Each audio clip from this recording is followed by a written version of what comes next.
Got 6 people. Got 6 people up. I got myself a new mic, guys, because my sound mixer broke because my freaking cat vomited all over it. So it literally broke. The vomit destroyed the sound mixer. So this old decade-old microphone that I had from 2009, yeah, I couldn't use it because I have no sound mixer. I tried ordering one on Amazon, but like everything on Amazon is backlogged because we're entering the holiday season. So I'm like, I'm not gonna get no sound mixer anywhere. So I just went to Best Buy today and just literally got myself this microphone that you can easily just plug into your computer, and your computer automatically recognizes the device. So here we are. I got this new mic. Let me know if this sounds clear enough. Bonjour, our Romanian French friend. Let me know if this sounds good enough, or if it's clear enough. I think this is pretty clear. So far, so good. Okay. Do I need to be louder? Should I get this thing louder? I can turn the volume up. Okay, how's that? That's probably better, I would say. This mic does have some decent... Okay, very clear. Awesome. So this mic does have some decent sound cancellation. And I think it's probably better than the other one. The other one that I had from 2009, that damn thing, I bought it at a Guitar Center in 2009. There is a very weird story behind me buying that mic, and I think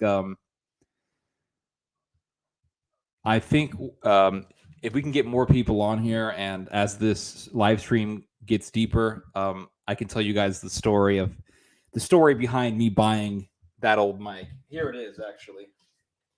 I have it right here, guys. Oh, here it is. This thing. I cannot use this mic right now because I have no sound mixer. Cat broke it.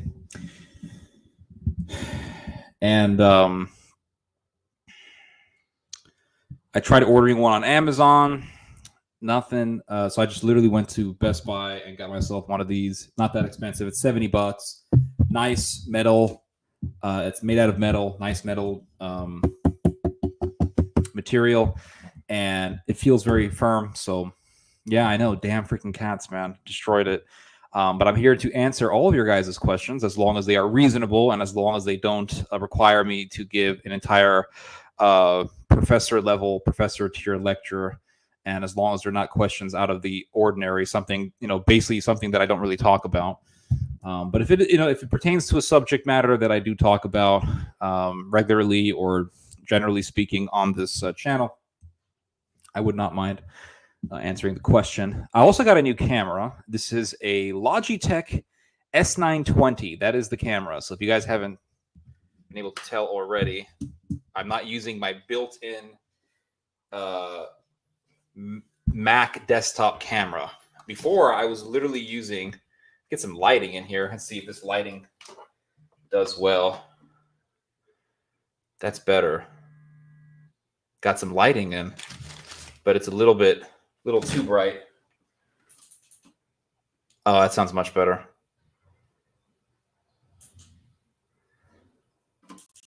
I would say that's pretty good. A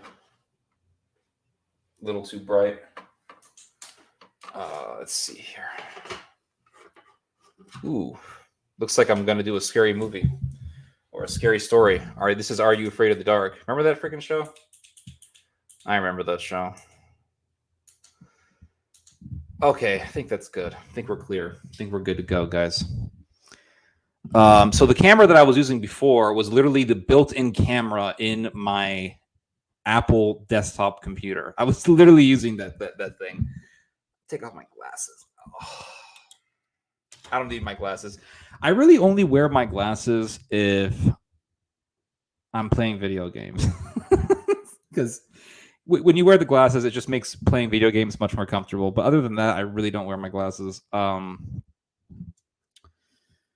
but yeah, I was using the built-in computer, and then for years and years and years, almost a decade, I was literally using the built-in microphone either on my laptop or the built-in microphone on my my Apple desktop computer.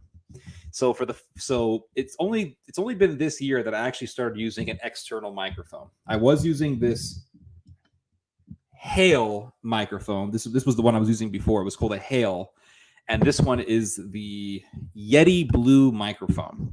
And the camera I'm using is a Logitech S90, I think it's called. What happened to the chat? Okay, there we are.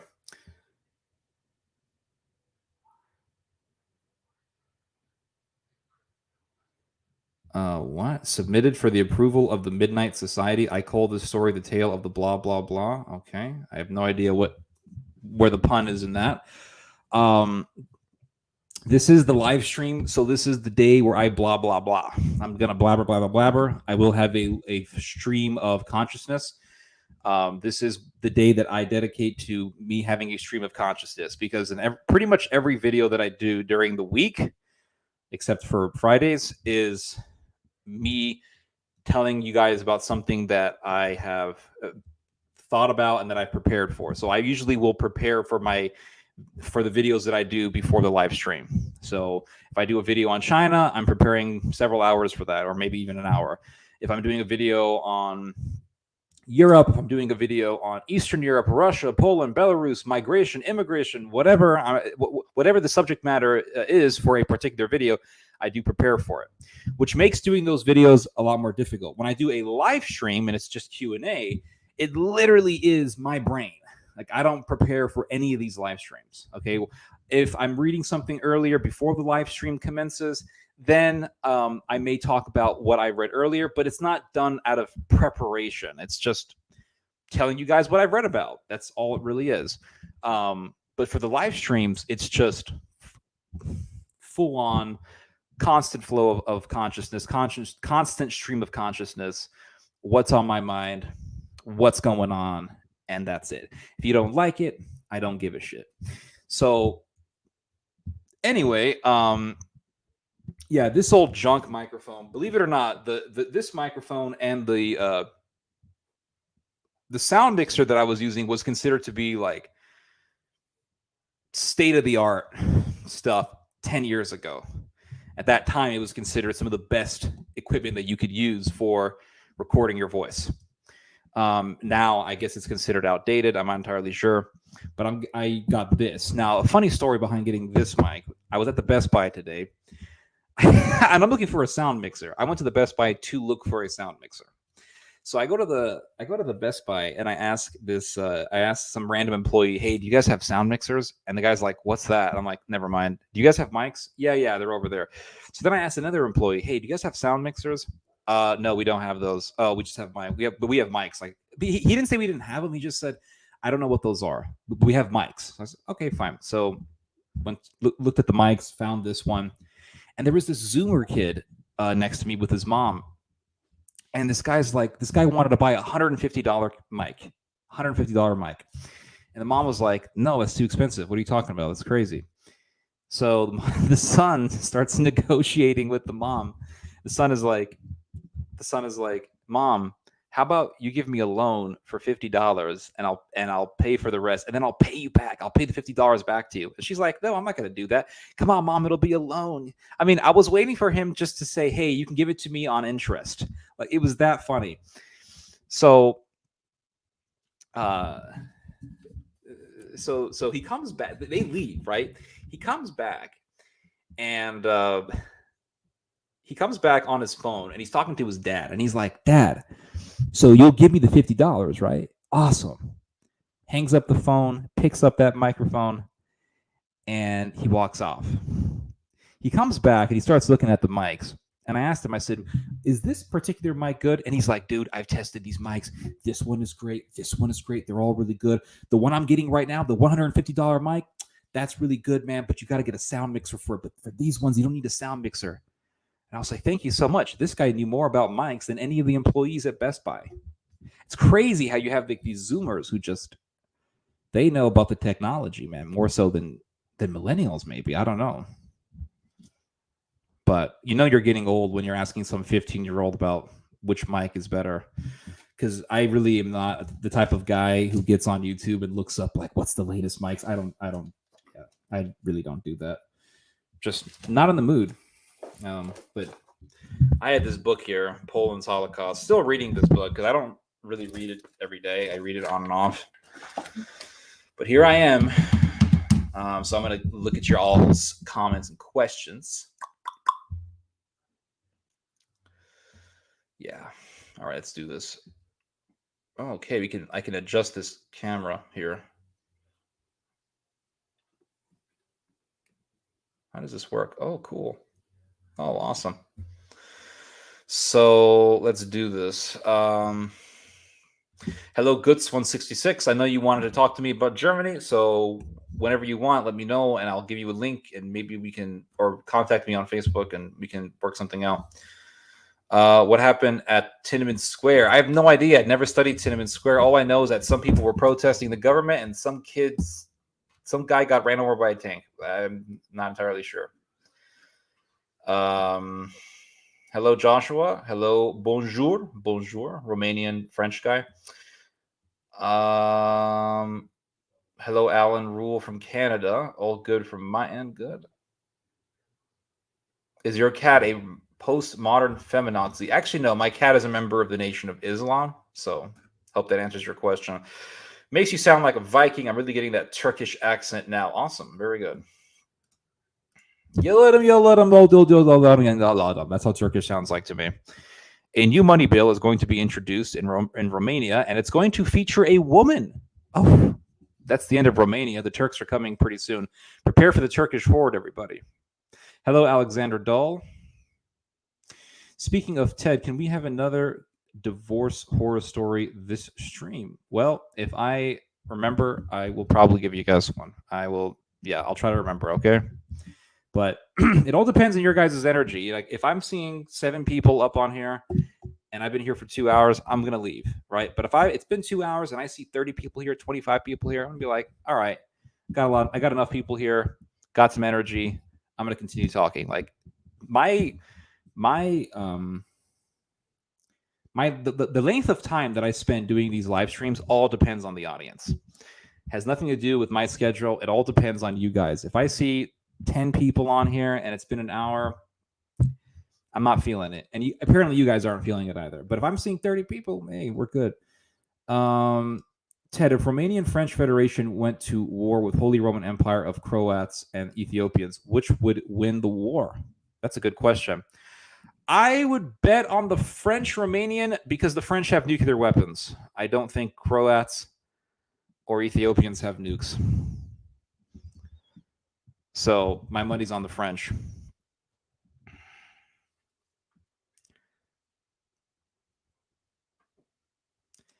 Did you still read a lot about the Crusades? No, I have not read about the Crusades in years, actually. That's a good question because now your question obliges me to tell you more about, maybe how my brain has changed, maybe how I've shifted in a little bit, maybe, I've read a lot of books on the Crusades. Okay, out of all the subjects that I've read about, I probably read more out of all the subjects that I've researched and read about. I've probably read more books on the Crusades than on any other topic. I read a lot of books on the Crusades, both modern and compilations of medieval texts. I think I've read enough, to be honest with you, to the point where it's like, okay, what exactly is the point of reading more about it? Because we are in a time that is so different in comparison. Like, think about how different life was in the 1980s in comparison to now. Think about how different life was in the 1970s in comparison to now. Now, try to think how different life must have been in 1098 in comparison to now. Like, seriously, it's ridiculously different. I mean, that's an understatement. Um, I want to make sure I don't unplug this computer because that's happened before. So I don't read more about it. I don't see what the point is. The Catholic Church in the year 1098 was a different world in comparison to now. In those days, the Catholic Church could declare wars. It could start wars. It was like the president of the United States. Okay, it could summon the military. It could declare a state of emergency. It could declare a state of war. It could rile up people to go to war. And by rile up people, I don't mean that the Vatican was just recruiting peasants. I mean that the Vatican could recruit the most elite warriors of Europe to go to war. That's if people actually wanted to, and enough people did in those days. But just think about the Vatican as it is now in comparison to then. I mean, it's so different. Oh my God, it's so different. Good grief, it's so freaking different. And you look at the Vatican in those days, it was, the Pope and the Council of Clermont convened convened a meeting, got all the bishops together, got all the cardinals together, got military officials, military elites from France together, said, okay, we're going to go to war against the Turks, against the evil, what do they call them? Saracens and the Mohammedans, and they're the Antichrist, and they're killing Christians and murdering people, and it's horrific. What are we going to do about this? We have to do something to protect our brethren in the East, which was a very noble cause. And some messed up things did happen in the Crusades. I mean, it is undeniable that civilians were murdered by Crusaders. Like, that is undeniable. It's in the text. It's in the firsthand accounts. Was that a part of the order of the Pope? No, but people went crazy. Just like people today go crazy in war. And there were even innocent Middle Eastern Christians who were murdered by the French soldiers in the First Crusade. There was discrimination that the French Catholics enacted against or imposed on the native Christian population in the Middle East. That's something that should be brought up when discussing the Crusades. For example, an Eastern Christian's witness was worth half of the witness of a Latin Christian in court. Is that discrimination? Absolutely. Was it right? I don't think it was right. I don't know about you, but I don't think that was just. I think that if we are going to be universal, we should be universal. And saying that someone's witness is worth half of that of a Roman Catholic, I think that's ridiculous. And compare the Vatican then to now. Now it's, well, we have to be friendly with Sodom. Well, this priest molested all these children, but we're going to cover him up. Well, was it really that bad? Well, and you have all of these, all of these equivocations that take place, all of this covering up that takes place, all of this, all of these excuses that are done for wicked people. I mean, compare the Vatican now to then. I mean, in those days, it was like a serious institution. And nowadays, the Vatican, I don't know how people can take the Vatican seriously anymore. I really don't. And that's not the fault of Catholicism, but it's definitely the fault of the institution itself. When you have just so much covering up of evil by people within the Vatican, by major people, cardinals and priests and bishops and all sorts of things like this. I mean, the fact that you have Theodore McCarrick, Cardinal McCarrick, covering up for a pedophile, and then he himself is a pedophile, and now he's going to be seeing justice in court, even though he's in his 90s. It don't matter. He has to see justice. I mean, the differences between the Vatican now and then are just, it's like different universes almost. And with that said, with this real parallel, with this real comparison in mind, I just don't really have the willpower to read about the Crusades. I, honest to God, don't. I don't have the willpower to read about it, because I know that once I open up a book on the Crusades and I start reading on the Crusades, what's going to happen? I'm going to be thinking, okay, well, this is gone. This is a thing of the past. This doesn't happen anymore. The Vatican has no authority like this today. What's the point of even reading about this? Now, if the Vatican did have such power today and it wasn't a den of predators, then I would have interest in reading about the Crusades, because I would then have hope that the Vatican would maybe revive itself as a political power. The Vatican would revive itself as a power for justice and wellness and the cause of combating evil. I don't see that. That's like it's like people who read about it's like people who read about 18th century America. All right, people who read about 18th century America, most of the time these people are kind of larpish. They're kind of larpy. And what I mean by that is that they live in this fantasy land of 18th century America being this place of righteousness and Christianity. And to a certain extent, yeah, it was very Christian. But at the same time, it's like we're living in a different America. You know, this is not 1790. This is not 1776. This is 2020, where people are 2020, 2021, when people think it's okay to destroy some innocent people's property just because some guy got killed by the cops. That's the time we're living in now. So to me, it's like, what's the point of reading about 18th century America? Unless, of course, I want to read about the Enlightenment and I want to read about maybe on how the insidious teachings of liberalism are rooted in the American experience and they have some kind of reflection to how America is today. Yeah, if you want to talk about that type of discourse, I'm all for it. But to sit there and read about how great 18th century America was, it's kind of like looking into the past and trying to see if the grass is greener on the other side. What is the point? You know, I just don't really see an interest. And maybe that's the cynic in me. Maybe that's the pessimism that lies within myself. But that's just how I feel. That's just the reality of it. You know, it's like people who want to read about the Middle East before Islam. Oh, let's talk about now. If you want to, now I have read about the pre-Islamic Middle East, but only with the interest of reading about the Sumerian civilization and how it was in those days, because I find that stuff super fascinating because I read the Bible, and in the Old Testament, when you're reading about the Old Testament, you're reading about ancient Middle Eastern civilization. So I want to learn more about that time period. I want to learn more about that era. How was the Middle East before Islam? That stuff just fascinates me. It really does fascinate me. But I'm not sitting there to larp or to think, wow, this is how the Middle East used to be before Islam. Wow, we should revive the ancient world. Like, I'm not into that. There are people who are that way. Most of these people are either Assyrian or Iranian, but I'm not that way.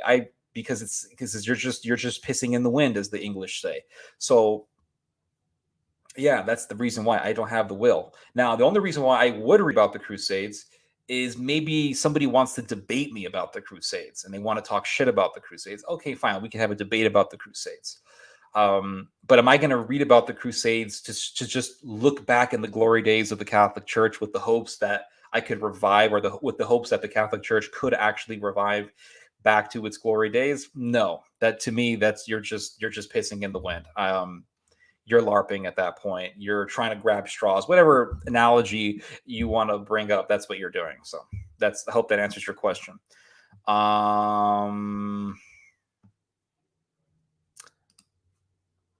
don't you grow your beard like a proper Orthodox monk? Because I'm not an Orthodox monk. Plus, I don't really care for growing the beard. I don't mind like a little bit of facial hair on the surface. I think that looks fine. But to sit there and just grow out the neck beard to the point where it looks like I was about to say a dirty joke, but I don't want to say it. But to the point where it just looks dirty, it looks scruffy. I don't like neck beards. It just looks neck beard. It just let it. Yeah, this is too much already. I got to shave this, but just to let it just come out like that, and it looks like a loafa. Nah, it's just not me. I don't really care. Thank you, Sister Tenacious, for confirming that this camera sounds clear. This was my worry, that it wouldn't sound clear enough. Okay, we're good for Romania. Hopefully, they'll get some of that EU money. I am the only one who doesn't wear glasses in my family. Superior Romanian genetics. You may be related to Count Dracula. Maybe that's why you don't need glasses, because your eyesight is perfect because you're a vampire. You have superhuman power. Yeti, classic high quality mic. Thank you. Yeah, I've heard nothing but good about these mics. This is the Yeti Blue. So if that makes a difference at all. That's from Are You Afraid of the Dark? Oh. Oh, okay. It's been decades since I've seen that show. I used to watch it as a little kid growing up back in the 1990s, back in the last decade of the 20th century. They used to play little scary movies, little tiny scary skits for young kids in on Nickelodeon. And believe it or not, at that age, it was scary. Like it creeped me out, legitimately creeped me out, but because I didn't know any better, right? Because when you're a little kid and you see that for the first time, it kind of scares you because it's intended to scare you. And when something is intended to scare you and you're a little kid and you're easily impressionable, things are going to scare you easily. And scary movies used to really affect me into the age of 11 years old. Horror movies scared me. Horror movies stopped scaring me when I hit the age of 14. Once I hit the age of 14, something clicked in my brain where it just didn't scare me anymore. And I remember the first horror film that I watched in the theater that didn't scare me. I remember I had a friend, his name was Brady. Shout out Brady if you're listening. And Brady and I, we were childhood friends. We went to the same elementary school. We went to the same junior high together. And we used to hang out all the time after school. And there was this little river I remember we used to go hang out in. And there was these little fishes. And sometimes, one time actually, we tried to fish with a stick and a string and caught absolutely nothing. But anyway, one time we decided to go to the theater together. And I had this history teacher who was she was a complete bitch. Let's just put it that way. And she said, if you guys go watch the movie Hotel Rwanda, you'll get some extra credit points. Now, I don't know if you guys ever saw this film, but there was a film called Hotel Rwanda, which came out in 2004, I think. And it was a film that pertained to the Rwandan genocide. I never saw the film. It looks pretty cheaply done to me, if you ask me.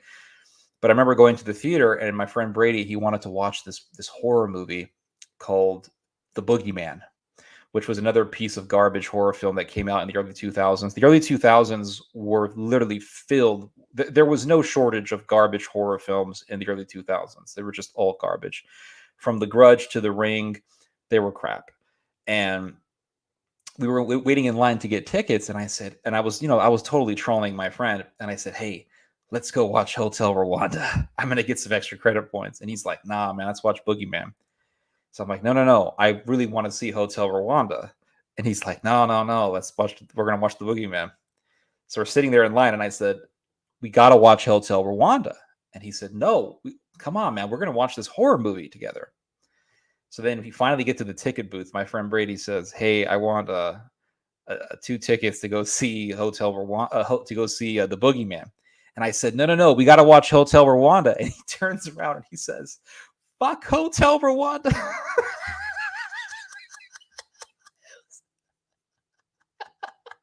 So we saw this film called The Boogeyman, and it was comedic to me. If you were to show me that film at the age of, I don't know, 10, it would have scared me. But at that age, we were literally laughing throughout the movie, and there were only like 4 people in the entire theater. This was when theaters began to kind of die out. The story of the death of the theater does not begin with COVID, everybody. If you think that it begins with COVID, then you haven't been really looking at the trend of theaters or the life of theaters close enough, because in the early 2000s, that's when I began to notice how theaters were just dying. And that was, believe it or not, that was one of the last films that I saw in theater before leaving California. And I remember seeing that film, and there was like 4 people, and I thought that was the very first time I actually ever walked into an empty theater, a nearly empty theater. So I thought it was just a one-time thing. But then I began to go to other theaters and notice the same thing over and over again. Like, so many theaters were empty. And I was talking to an uncle of mine. And I remember this was when I was still living in California, and he said, theaters are dying. And I said, really? I wonder why that is. And he said, it's because of the internet. People are literally watching films online. This was in the early 2000s. He says people are watching movies for free, or not for free, but he says they're watching films on the internet, and it's killing the theater industry. And that marked what was happening at that time, really marked a gradual trend to the near death of the theater. And when COVID hit, it really it has nearly killed the theater industry. Theaters are still around, but it has nearly killed it. And it may be that theaters in the future will be a thing of the past. But yeah, at that age, something clicked in me where I just wasn't scared anymore. And then the next year, I saw another horror film. This was in 2005, I want to say. I saw another horror film. It was called, what was it called? It was called Damien. 666. It was a story about a little boy who's the Antichrist, and it was a modern day rendition of an older a horror film. I want to say it was from the 1970s or 60s of the same name. And this film was about a little boy who is the son of an ambassador, who is the son of the, I want to say, U.S. ambassador, some kind of diplomat, American diplomat in Italy, specifically in the Vatican or around the Vatican. And this little boy is literally Satan. He is Satan, born in the flesh, and he is on earth to be the Antichrist. And that was a very well done horror film. To this day, I would say it was a very entertaining horror film. And I'll never forget watching that film in theater. I watched it in Mexico, and all these Mexicans were in the theater. And in Mexico, there is no culture of the theater as there has been in the United States. In the United States, I don't know how it is now, but because I haven't been to the theater in years, but from what I remember, in the United States, when you go to the theater, it's a somewhat special occasion, and everybody sits down and everybody is quiet when the film is playing. That doesn't exist in Mexico. In Mexico, you have literally people having entire conversations in the middle of the movie. And when I say entire conversations, I don't mean like they're whispering. I mean like they're talking like I'm talking to you right now in the middle of the damn theater, almost like the movie is supposed to be some background music to your bullshit conversation about the next pineapple that you're going to be purchasing on the side of the street. No one gives a shit about the movie. No one cares about the fact that they just put in money to watch this movie. Now, that may be because tickets in Mexico at that time, when I was living there, were a lot cheaper than in America. At that time, if you were to buy a theater ticket in the United States, you would be spending at least $8 or $9 on a film ticket. In Mexico, you literally drop $2 for any movie. You just drop $2, and it depends on the neighborhood. If you go to a wealthier area in Mexico and you buy a movie ticket, you'll be paying probably like $2.50. If you go to a poorer neighborhood in Mexico and you buy a movie ticket, you're going to be dropping maybe $1.50 for the film ticket. It really is that cheap. So these people really aren't spending a lot of money on these film tickets, so they don't really see much of an investment. The theater is kind of just a cool place to sit around. You literally have people taking photos of themselves in the theater, taking photos of their friends. Like they're using the theater as a place for a photo op. They're doing the peace sign. I mean, I literally saw teenagers in front of the film screen doing the peace sign as their friends took pictures of them. It was that insane. People laughing, joking. Like the film experience doesn't exist in Mexico. And I remember several times my brother and I, well, one time actually, my brother and I telling some teenagers to literally shut the hell up in the middle of the theater, and they did. But I remember watching the film, Damien, or I think it was 666 or whatever. I remember seeing this film in the theater in Mexico, and it was a rainy, stormy night. And here I was watching this film, and there was a stupid fat kid who wouldn't stop talking in the middle of the film. And some Mexican guy got up and said, "Cállate, pendejo," which literally means in English, "Shut up, you asshole." And he did. He shut his mouth. There was at least one Mexican guy in there who honored the value of the occasion of watching a film in the theater. But I remember walking out of that theater feeling amazing because I realized that I wasn't scared of horror films anymore. And it was raining outside, and I had McDonald's, and I went home, and it was just a beautiful night. I would never forget that night. I'll never forget that night, I should say. But I just stopped being scared of horror films. And to this day, I'm not scared of horror movies. I can watch any horror film, and I'm not scared. I find them entertaining, actually, but I'm not scared of them. I can find them somewhat disturbing sometimes when I'm watching them. I can react to a jump scare. I can be frightened by some scenes. I can feel frightened by some scenes. But does it ever come to the point where after I'm done watching the film that I can't sleep? No, never had that problem. Does it come to the point where after I watch the film, I'm affected by it to the point where I feel jittery and shaky? No, I don't have that issue. When I was a little kid, I remember for the first time seeing the film Chucky. And it scared me it scared the absolute shit out of me. It was horrifying. And to this day, when I see the Chucky doll, it does kind of send a chill up my spine because it looks evil. I mean, the damn thing looks absolutely horrifying. Absolutely horrifying. It just looks evil. I mean, just look at the damn thing. You know, it looks horrifying. I still find it creepy. But as a kid, it really affected me. Like I couldn't sleep. I had difficulty sleeping because of Chucky. I had nightmares. Well, not nightmares, but if I did, I don't remember any nightmares. But I just couldn't sleep for years. I had this issue with Chucky. But now I look at Chucky and I'm like, okay, it does look creepy, but it doesn't affect me to the point where I'm going to lose sleep. When I first saw the film The Exorcist, and this was the last time I actually watched a horror film that kind of affected me. When I saw the film The Exorcist, I did go to sleep after watching The Exorcist, and this was in 2000 and I want to say in 2008 was the first time I actually saw The Exorcist. And it was I want to say in the winter of 2008 or in the fall of 2008, I saw this film and it was creepy. It was legitimately creepy. It frightened me, especially the scene when the woman is mutilating her genitalia with a crucifix saying, "Have Christ, you know what?" It's really blasphemous and horrific. And the voice and the way the voice sounds and the blasphemy and the movements that she's making with her hand, when I first saw the film, I was like, and this is a film that was made in the 1970s, okay? And it still freaks people out. That's what makes The Exorcist a very well done film, is that the fact that it can still scare people today, especially people who have never seen The Exorcist. They can still be freaked out by it today, which really goes to show you that most horror films that come out today really aren't scary. The Exorcist was definitely one of them. Now, I will say there was a film that deeply affected me when I first saw it, and I watched it last year. Wasn't technically a horror film, but it was directed as if it was a horror film. I'm speaking of the film Come and See, which was a Soviet film directed in the mid-1990s. And if you have not seen Come and See, dang it, you need to see this film.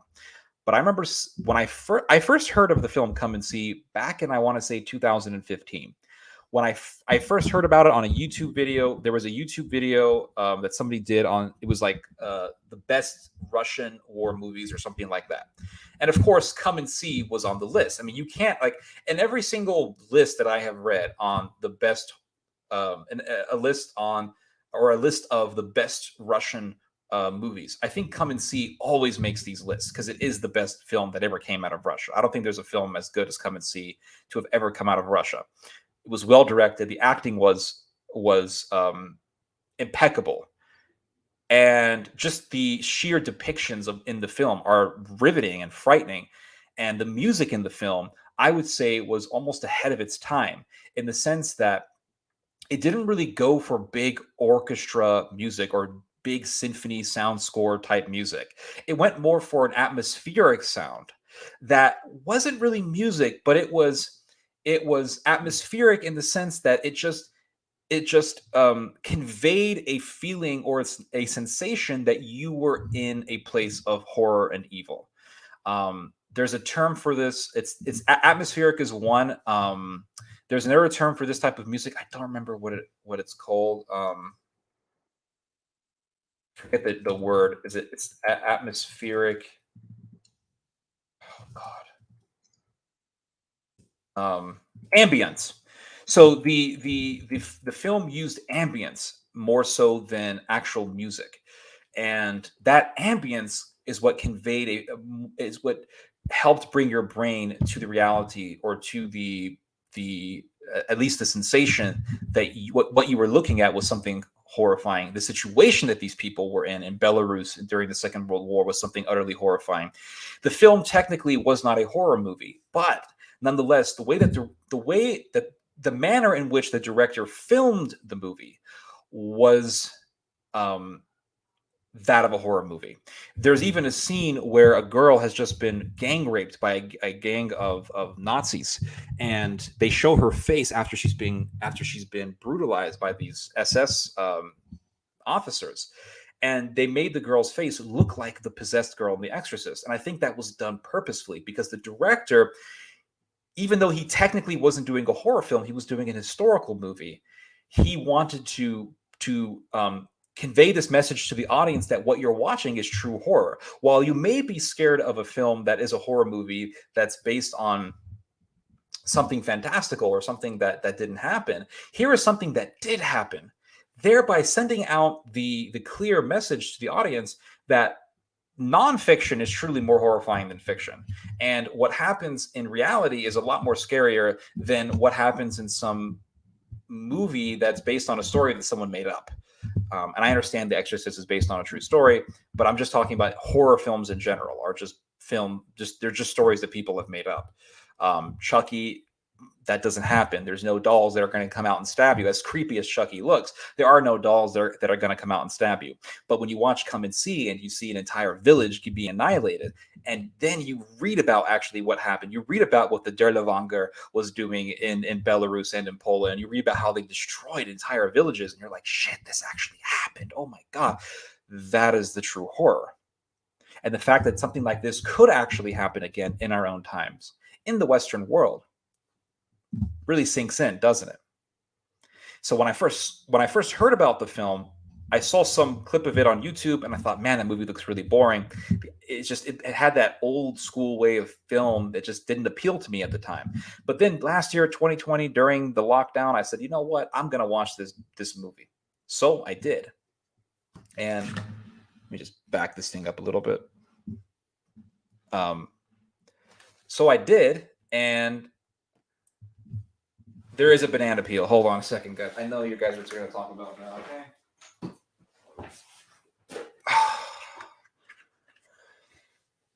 But I watched Come and See, and when I first started watching it, I'm like, okay, this film looks boring. But I watched the entire thing, and by the time I was done, I was like, that is a masterpiece.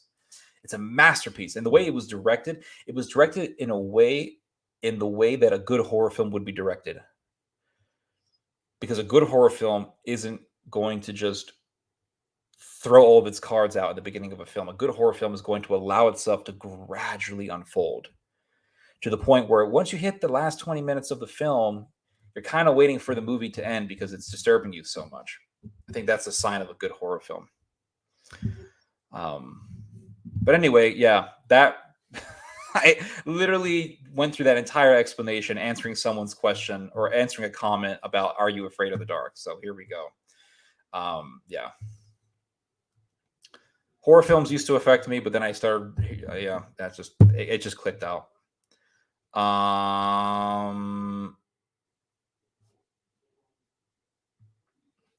There is this channel I found called Philosophy of Art and Science. He's an Ethiopian Orthodox who does some global politics, especially relating to Ethiopian politics and the U.S. empire. Awesome. What's the name of the channel? Theo's Kitty is a musi. Yeah, I don't know what that means. Women and Turks uniting against Romanians. What is opinion on those in government to tell citizens to lower their standards in response to these dire supply concerns, especially with majority of meds coming?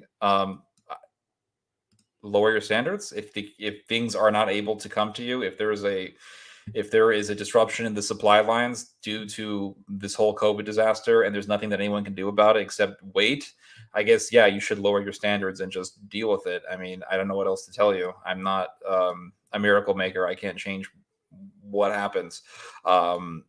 If I wanted to buy a loaf of bread let's say if I wanted to buy a sack of flour and I went to the store and the store said, hey, you're only limited to one bag of flour. Guess what? I'm going to buy one bag of flour. Or maybe if I want to buy a sack of rice, many times I will buy 2 sacks of rice just so that I don't have to go back to the store in a long time. And during the COVID, when the COVID disaster first broke out, we went, my father went to the store to get some rice. And they said, you're only limited to 1 bag. Well, in a sense, we had to lower our standards, I guess. We couldn't get 2. We had to get 1. Okay. I don't know what else to tell you. During the Second World War, we had the Great Depression. And my grandmother can tell you how during the Great Depression, you literally had to have a piece of paper that indicated the limit as to how many things you can buy. And once you went beyond that limit, you couldn't buy anything else in the store. So they would limit how much you'd buy in the store during the Great Depression. Like things are like this are going to happen. Not everything is going to be consistent. The comfortable life that we've been so accustomed to is not going to be consistent. There are going to be disruptions. I don't know what else to tell you. I don't know if I would call that evil. I know your dad used a news outlet in Turkey for information going on. Does he still use them, or is Is there any left in Turkey? I mean, we still reference Hurriyet Daily News and the numerous other Turkish outlines. It just depends on the story. We look it up in Turkish or we look it up in English, and sometimes we'll get the Turkish results and we find them. I hope that answers your question. Okay, you're too shy. I understand. Can you explain why you stopped attending church? Oh, God. I think you know the answer already. A new COVID variant was found. Okay, I mean, my God, these people. Could you please explain to us why you stopped attending church? Stop it. Why did you stop attending church? Even though I've answered, like, I need to take a clip of me doing this explanation and then just use it every time someone asks me this freaking question. Here's the clip. Here's the clip. Here's the clip. There were too many damn weirdos in the Catholic Church, and there were too many priests who were literal predators who would sexually harass people. That's the reason why. Does that answer your question? Thank you. If you got sexually harassed 3 different times by 3 different priests, you would be creeped out by it. Okay? And if you aren't creeped out by that, then you're a damn weirdo. A new COVID variant was found in South. I know. This shit's never going to end, guys. Rusty, how did you come across that? I have no idea. Do you like rap, Ted? There are some. I don't really like rap, like in the sense of listening to some guy going like, hey, yo, I went up to the hose, and hey, yo, I went up to the side of the street. You never want to meet me in the street in real life because you know you're going to be spiteful, trying to get up in the mic. Yeah, I'm not into that stuff. Trying to get up into the mic because I'm not into that sort of stuff. But there are some hip-hop songs that have a good rhythm to them. There are some people in the industry who do have a good understanding of rhythm. One guy that I will point out is a guy named Carlos St. John. He's not super famous, but he is kind of famous. Again, there are vulgarities in his music, but one thing that I cannot take away from him is that he does have a good understanding of rhythm. I'm not crazy about his lyrics, but he has an understanding of rhythm. Hope that answers your question. The Harlot of Babylon. We've been talking about this slut since 1540. So, I mean, this is the most famous prostitute in the history of mankind. She must have, I don't know. She must be very special. We may not have nuclear weapons, but we have Zoran Milanovic, the man the Austrians used to scare their children. Watch out, little Hans, or Zoka Zemaniak will call you. Okay. The scary Croatians. Some of you Balkaners are kind of scary, I gotta be honest with you. I see some of y'all's music videos either from Croatia or Serbia. It is all kind of creepy. There is something a little bit disturbing about a bunch of guys in some war-torn village somewhere eating kebabs and playing accordions, and they have guns. I don't know. Not exactly the type of crowd that I want to hang out with, because I may end up being the kebab, if you know what I mean. Let's see. Why do Muslim countries suck so much at science? I don't know. There's scientists from all over the Middle East, my friend. Scientists from Turkey. There's scientists from Iraq. Scientists from Saudi Arabia. There's all sorts of doctors also from the Middle East. So I think the reason why the Middle East it doesn't have really a prominent position in the medical fields, maybe it's because of the fact that the Middle East keeps raping itself with Islamic fundamentalism. And if you get rid of that problem, then the Middle East will have breathing room to finally prosper as a region, or as a subcontinent, I should say. How soon will the harlot be destroyed by the hand of Jesus Christ, in the name of Jesus Christ? I don't know. If I did, I'd write a book about it, because I know that, believe me, if I knew when the harlot was going to be destroyed and I wrote a book about it, I'd be sitting in millions of dollars, my friend. Do you see me sitting in millions? Nope, I don't see any money. So I don't have the answers, because if I did, I'd be a very rich man. What are your thoughts on the thesis that the Quran originated as a Syriac Christian text, written in Aramaic and later changed to Arabic and Islamized? My opinion about the Quran is that it was a book written by probably a bunch of Arab Jews or Judaizers. Muhammad originally wanted to be the Messiah to the Jews of Arabia. They rejected him. That's why he hated them. And yeah, I don't know about Aramaic or anything like that, but I think the Quran was originally inspired by Jewish text. I think it was originally inspired by the Kabbalah, the Talmud. And originally it was a Judaizing heretical cult. That's what I believe. It's become the Vatican. What has become the Vatican? The Quran is open-ended and full of Arianism. Yep, that is correct, Heather. Again, we find ourselves agreeing with each other. Isn't the internet an amazing place where people can fight out or argue out their differences in very cognitive discourse, only to be friends moments later? I find it to be amazing. I really enjoy this moment. Good evening, Theodore. Just came in, not sure the topic. There is no topic, Mr. Scatobetho Scatopaedo. It is whatever you make it. Whatever you want to ask me, I will answer in the best I can. If it's a stupid question, though, I will let you know that it's a stupid-ass question. So sit down, have a drink, and enjoy yourself. Yes, Islam is heresy and all stuff talked a billion times by now, but why do Muslims suck at science? I just literally told you why.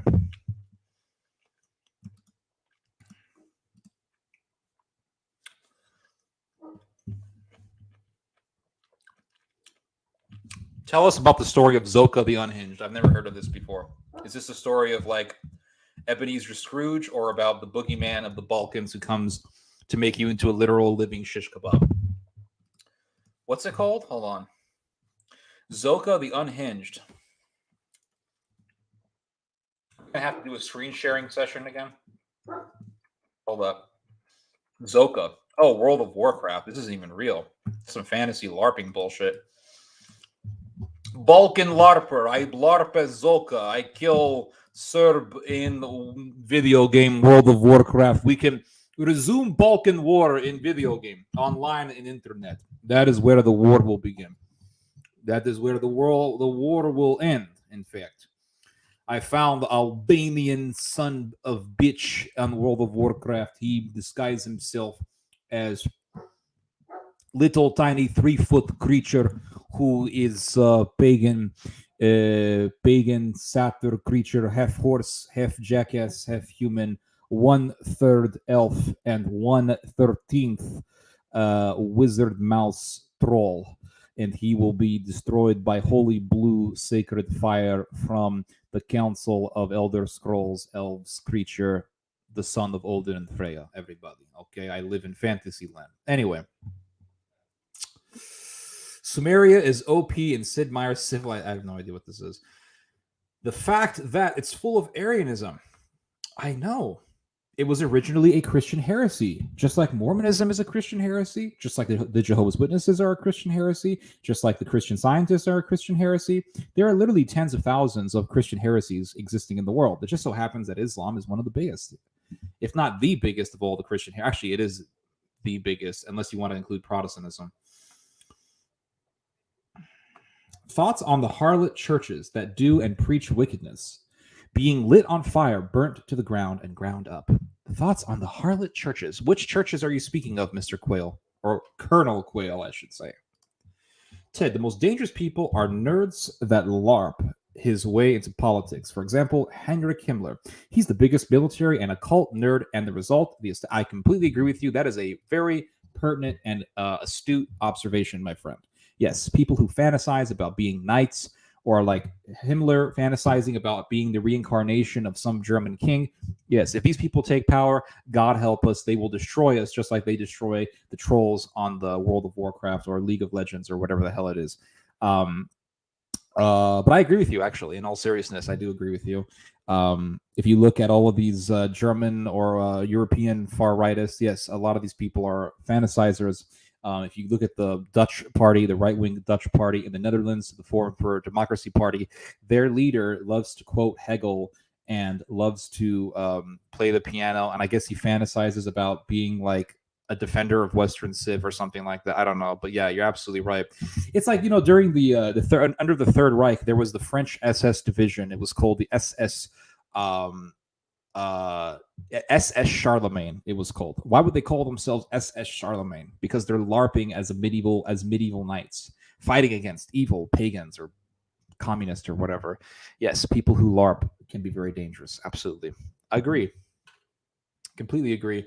Just like people, they think, "Oh, I'm gonna defend Western Civ. I'm going to be this knight in shining armor. We need to defend Western Civ," and then they go out supporting some Nazi party or something crazy like that. It reminds me of the book Don Quixote. Even though I have never read Don Quixote, I have heard enough about it to understand that it's about a man who literally fights windmills, and the man is pretending or he's LARPing to be a knight. Now, it's very interesting. Miguel Cervantes, the guy who wrote that book, was a veteran of the Battle of Lepanto. So it makes you wonder, why the hell would a man who fought in the Battle of Lepanto make fun of people who LARP as knights? Maybe it's because he understood that Christendom had been dead for a long time by the time he wrote that book. Maybe it's because he understood that Christendom was decayed or was dying quite quickly. Believe it or not, the Holy League, which was the Catholic military organization that fought the Turks in the Battle of Lepanto, actually was canceled out, and it was disintegrated about, I want to say, 3 or 4 years after the Battle of Lepanto. So you had the Battle of Lepanto, this amazing, glorious victory that the Christians would have fighting the Ottomans, and oh yes, the Catholic League, the Holy League, they fought these Turks and defeated them. It was an amazing victory, etc., etc. And it was an amazing victory. Don't get me wrong, but just years later, stopped existing.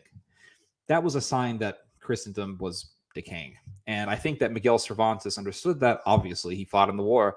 And I think that he wrote a book in a way mocking people who believe that they could become defenders of Christendom, or they're going to fight for Christendom, when the reality was that they were fighting against imaginary enemies. And it was like they were fighting windmills. So, but imagine when the LARPers take power. It's like people who say that they're Jesus Christ. Imagine a man who thinks he's Jesus Christ taking power over a country. Now, imagine that person taking power over a country that is an industrial power hub, that is an industrial powerhouse, that has one of the greatest militaries in history, and that is a force to be reckoned with, a force that is strong enough to take over much of Europe or all of Europe. That's powerful enough to fend off against multiple different militaries at once and on different fronts. That's pretty horrifying. Now, we could just put those people all in crazy houses, but imagine if someone who thinks he's Jesus Christ takes control over a powerful military. Now, if a man who believes he is Jesus Christ takes over Madagascar, we really wouldn't give a shit, right? He would be the subject of memes and jokes and mockery. But imagine if this very person takes control over a country like Germany, or maybe a country like Japan. That would be pretty horrifying. So that's my opinion.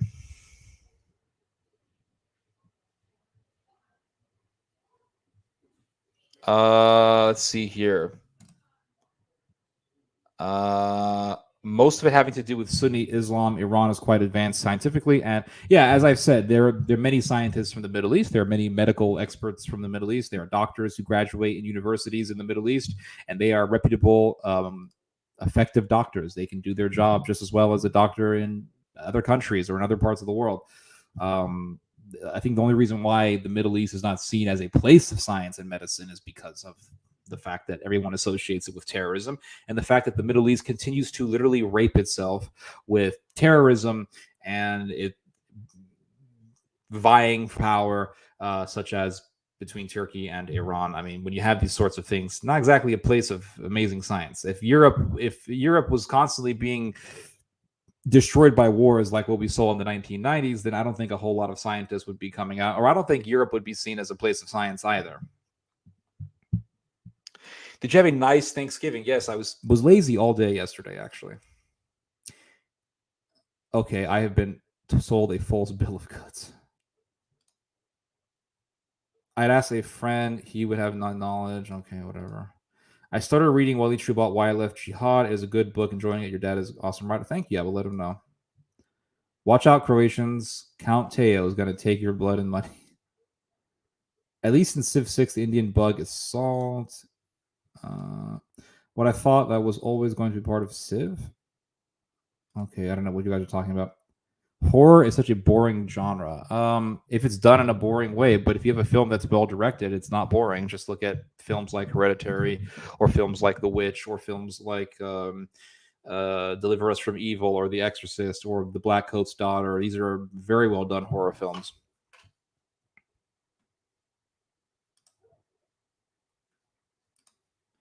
Thoughts on when Waleed was on Savage Nation and they talked about ISIS and what they do to the Yazidi women.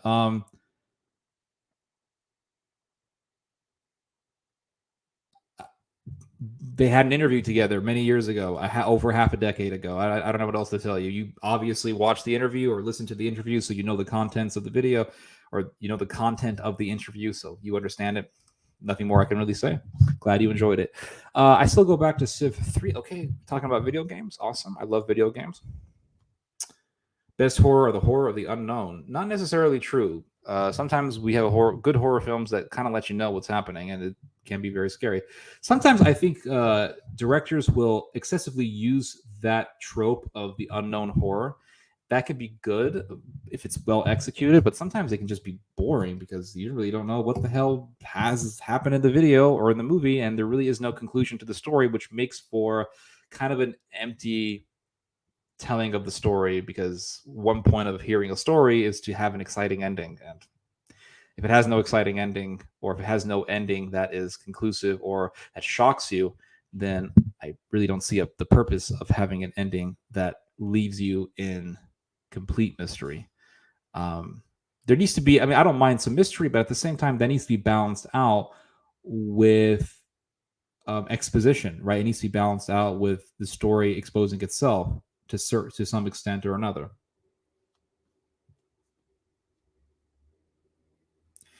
Eli Roth did a really good film called The Green Inferno. If you don't like gory films, don't watch it, but it was an interesting film. If the Exorcism doesn't do it a good Saw, I don't like Saw. I don't like those films, just gore porn. I'm not interested. Free movie in distributor sites. Outsmart, small brain, American cinema. Absolutely correct. You are correct, my friend. And yep, I'm pretty sure there are some great websites out there where you can watch films for free in Eastern Europe. Who believes in subhumans? I believe in subhumans too. Only think science. Okay. The only way to defeat me, Croat, is to shoot me. I am not immortal. Video stores are already a thing of the past. It's not entirely shocking that the same. Yeah, exactly. Blockbuster was something that was a big industry in the United States. Hollywood Videos, there were all sorts of rental businesses, but I think Blockbuster and Hollywood Videos were the biggest ones. But then Netflix came out in the early 2000s. It came out, I first heard about it when I was a freshman in high school. I thought it was kind of silly.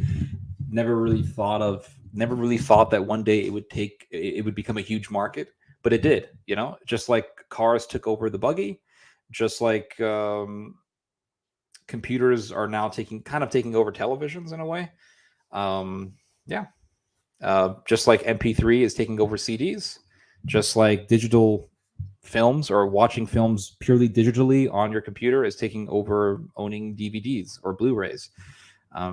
So yeah, I mean, it's just the way life is. Things evolve. Technology evolves, technology advances, and people prefer the new stuff over the old stuff because the new stuff has better quality. So, or the new stuff may be more convenient.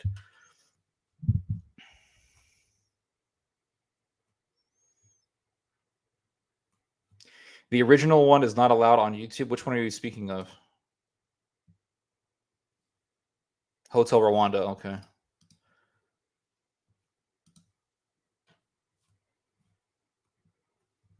How do you see the world in the next 10 years? I think the next 10 years, I think as this decade begins to pass away, we're going to be becoming more nationalistic, more isolationist to a certain extent. And I think that slowly but surely the world is going to be shifting from a unipolar world that America dominates to a multipolar world in which the world is dominated by various regional powers. I'm not saying that these regional powers are necessarily going to make some kind of confederacy that's going to rule the world under one government, but you're going to have different blocks of power in the world. Now, today, we're still used to America kind of having its own, the American security umbrella running the world is sort of one block under America. But eventually it's going to shift to multiple blocks, each one controlled by some sort of major regional power. So Turkey will have the Middle East, maybe Central Asia as its block of power. Germany's going to have the Euro bloc. Japan will have its own block of power in the northeast of Asia, maybe even in the southeast. I think that these countries, these regional powers, are going to they're going to have their own blocks of influence. And once you have that sort of thing, then eventually you'll have some kind of, eventually the prospect of this sort of world just breaking into or breaking out as a full-blown global conflict is very possible, because now there's not one country ruling most of the world. It's different blocks of power ruling over their own territories, and people will vie over power, or as the Oracle said in the Matrix, men with power only want one thing, and that's more power. So from economic power, you could have military power, and those military powers could start advancing into other territories. Not saying all of this is going to happen in the next 10 years, but what I expect to happen in the next 10 years is all of the conditions that could lead to a global conflict, all of the, or the formation of some of the conditions that could lead to an outright conflict. So the next 10 years, I expect the world to be just more nationalistic, isolationist, and more populist. In some cases, even more jingoist. So hope that answers your question. We have nice video player to watch those for free. No need for downloading outdated torrents. Oh, wow. We're getting into the dark web here, guys. All those free movies from East Asia. I do not like the Insidious and Annabelle franchise and any of the Conjuring sequels. The loud music or jump scares so cheap. I agree with you. I think that the first Conjuring was okay. I think the second Annabelle was okay. I do not like the Insidious films. I think they're boring and just kind of weird. I think that is a genre of horror that has been exhausted and beaten to death. And I think that the best form of horror that we are seeing today is the atmospheric horrors that are made in the style such as is seen in films like The Witch or The Black Coat's Daughter or Hereditary. These types of films have a very unique style that's atmospheric, but at the same time very comfortable to watch. Not comfortable in the sense that it's not going to disturb you or scare you, but comfortable in the sense that you can set your mind on it and it pulls you in and you want to watch that film without any distractions. A sign of a really badly done film is when you're looking at your phone when you're watching the movie or you're falling asleep. That's an absolute dead giveaway that the film is garbage if you're sleeping during the movie. So, but I think that, yeah, I think the best horrors that we're seeing today are ones that are like Hereditary or The Witch or The Black Coat's Daughter. These are very well done horror films, and I wish all horror films had this style, to be honest with you. Yes, I have a brother. Fat Kid Getting Owned. Yep, it was pretty funny. You can download everything in the world in Romania, no consequences because no one cares. Event Horizon is a good horror movie. I will look that up. I'll look that up right now. Hold on. Event Horizon. Hopefully it's a good style. Event Horizon, 1997 horror film. Science fiction horror film.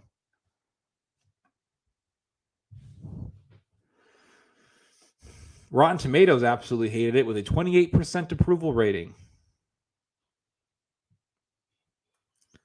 Empire Magazine awarded the film a 3 out of 5 stars, rating it, saying that the film never fulfills its promise, is down to its over-reliance on horror vagaries and a precision-built site. Yeah, okay.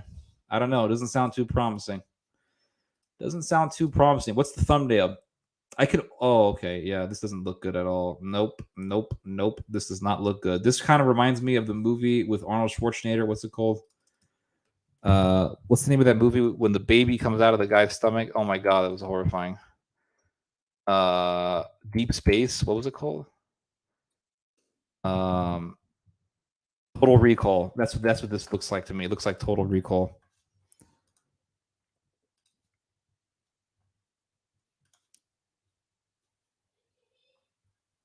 Cove Teo's jokes.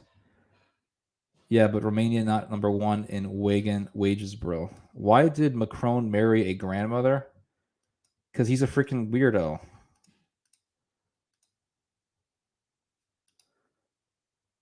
Currently in France.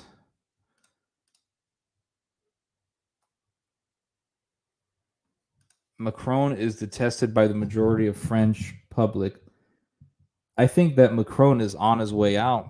I think that the future for France is some kind of nationalism. That's what it looks like to me. Maybe the French. I think maybe the French they gave a last chance to a typical liberal government, and that was it. I think the yellow jacket was a sign that it was over for Macron, and I think that the COVID situation really just pushed the whole thing off the edge, pushed the whole idea off the edge. Yep, wages are slavery, man. Absolutely, slavery. We're all enslaved. Do you enjoy the old Twilight Zones or no? I've only seen one Twilight. It was the one with the doll, and that was creepy. The doll one was disturbing, I will say. Atmospheric horror, existential horror, real life equivalents. Any war-torn countries have real life horrors. Sure, absolutely. But some films are really good at depicting it. Some films do a really shitty job at depicting it. There is this phenomena that I've noticed coming out of Eastern Europe where they have all these war movies that come out of Eastern Europe, from Poland, from Russia, and they all suck except for Come and See. They literally all. Now I will give one exception. There's another film from Russia that's good. It's like Pamphilio's Men or something. It's about a bunch of Russian guys who take out an entire unit of German tanks. It was a well done film. Other than that, Eastern European war movies, Eastern European films in general are just absolute garbage. But like, there's this weird phenomenon that I've noticed coming out of Eastern Europe where it's like every war movie has bright colors and all the uniforms look like they just got purchased by the costume department. And it just looks so fake, and the acting is garbage, and the music is just over the top, constantly, excessively playing in your ears. There is no good acting, and the films are the war scenes are like on and off on slow motion, over the top. You got Russian soldiers on fire, literally on fire, rushing to the German front line, running around like ninjas in a Chinese movie. I mean, it's just horrible, horrible, horrible. And then the Polish movies, my God, what is up with the Polish movies? Polish films, I have not found a single good Polish movie. Every Polish film I've seen, I've literally turned off. I have not completed. They're all garbage. They make me fall asleep. The Poles are obsessed with sex. Every movie is like sex this and sex. Like, they literally did a World War II film in Poland. It was a Polish war film directed by some young guy. I don't know. I forgot his name, but some college student. I don't know. But they did this film, and all these Polish people are like, "Oh, it's this great movie." Blah blah blah blah blah. And I never saw the film in its completion, but it's like I would never waste my time to watch the whole thing, to watch the whole movie, because they have like some good battle scenes. Don't get me wrong, but it's like, okay, this film is promising. Okay, there's some hope for this film. And like every damn flippin' Polish movie out there, they have some Polish soldier banging some girl in the middle of a freaking war-torn battlefield. I mean, it's like in the middle of a war-torn building. It was like imagine a scene from Saving Private Ryan where the houses are all destroyed, the buildings are all destroyed, and there's two people having sex in the middle of the thing. It's the stupidest shit ever. And like they have sex, and then after they have sex, they go out, they get their guns, and they go out and fight the Nazis right after. It's the dumbest shit ever. I said, who directed this film? This is garbage. Garbage. I would never watch this film. Garbage. Every Polish film director is like, yes, let's do it. And you'll see some of these Eastern European films, like the color is really good, imagery is nice, has a lot of potential. You're watching it, you're okay, fine, this has potential. Okay. Oh, here comes the random sex scene in the middle of a field somewhere. Every freaking movie is this way. Garbage films. Garbage. If you want to look at a real good film director, look at Steven Spielberg. Watch Saving Private Ryan. There is absolutely no romantic interest in Saving Private Ryan. It's about these soldiers looking for this soldier to bring him back to his mom. Basic, simple, but the way that it's executed, masterpiece. And imagine if Steven Spielberg put a sex scene in Saving Private Ryan, it would ruin the movie. Sex scenes don't add anything to a movie. It's all just porn. That's all it is. It's porn for the audience because because sex sells, and because the female audience is appealed by that bullshit. Okay, so they have to add a love interest. They have to add some kind of there's like it's the stereotypical World War II film where the random soldier falls in love with a local French village girl. Like, let's add that trope, that bullshit, stupid ass trope. Let's add that in there. Stupidest shit ever. If it's so good, then why the hell didn't Steven Spielberg do it? Steven Spielberg is considered to be the greatest director of our time. Why didn't he do it in Saving Private Ryan? Because he himself knew that it would ruin the film. He himself knew that it was bullshit. Bottom line. Oh, let's have Captain Miller, played by Tom Hanks. Let's have Captain Miller fall in love with some random French girl after he just endured through the entire freaking horrors of Normandy Beach. Yeah, let's just add that in there. It's like adding ketchup to pizza. I mean, it's just garbage, absolute garbage. But every Polish film does this bullshit, and you would think that these stupid ass people in Eastern Europe, you would think they would watch Saving Private Ryan and be like, Spielberg guy, he's got something. Let's follow his wisdom. Let's follow this dude's advice. He's the best director in the world. Let's do it. No, they don't do that. They don't do that. These Polish guys are like, yeah, we have a budget of 35 million zloty. Yeah, we can do a movie. I know the Polish accent sounds almost like a German accent, guys. I used to think that it all sounded like Russians, but I was dead wrong.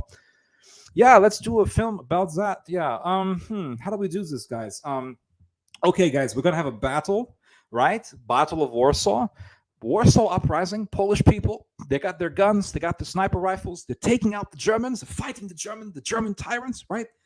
They're moving in to the streets of Warsaw. They're going through the streets of Warsaw. Yes, let's do it.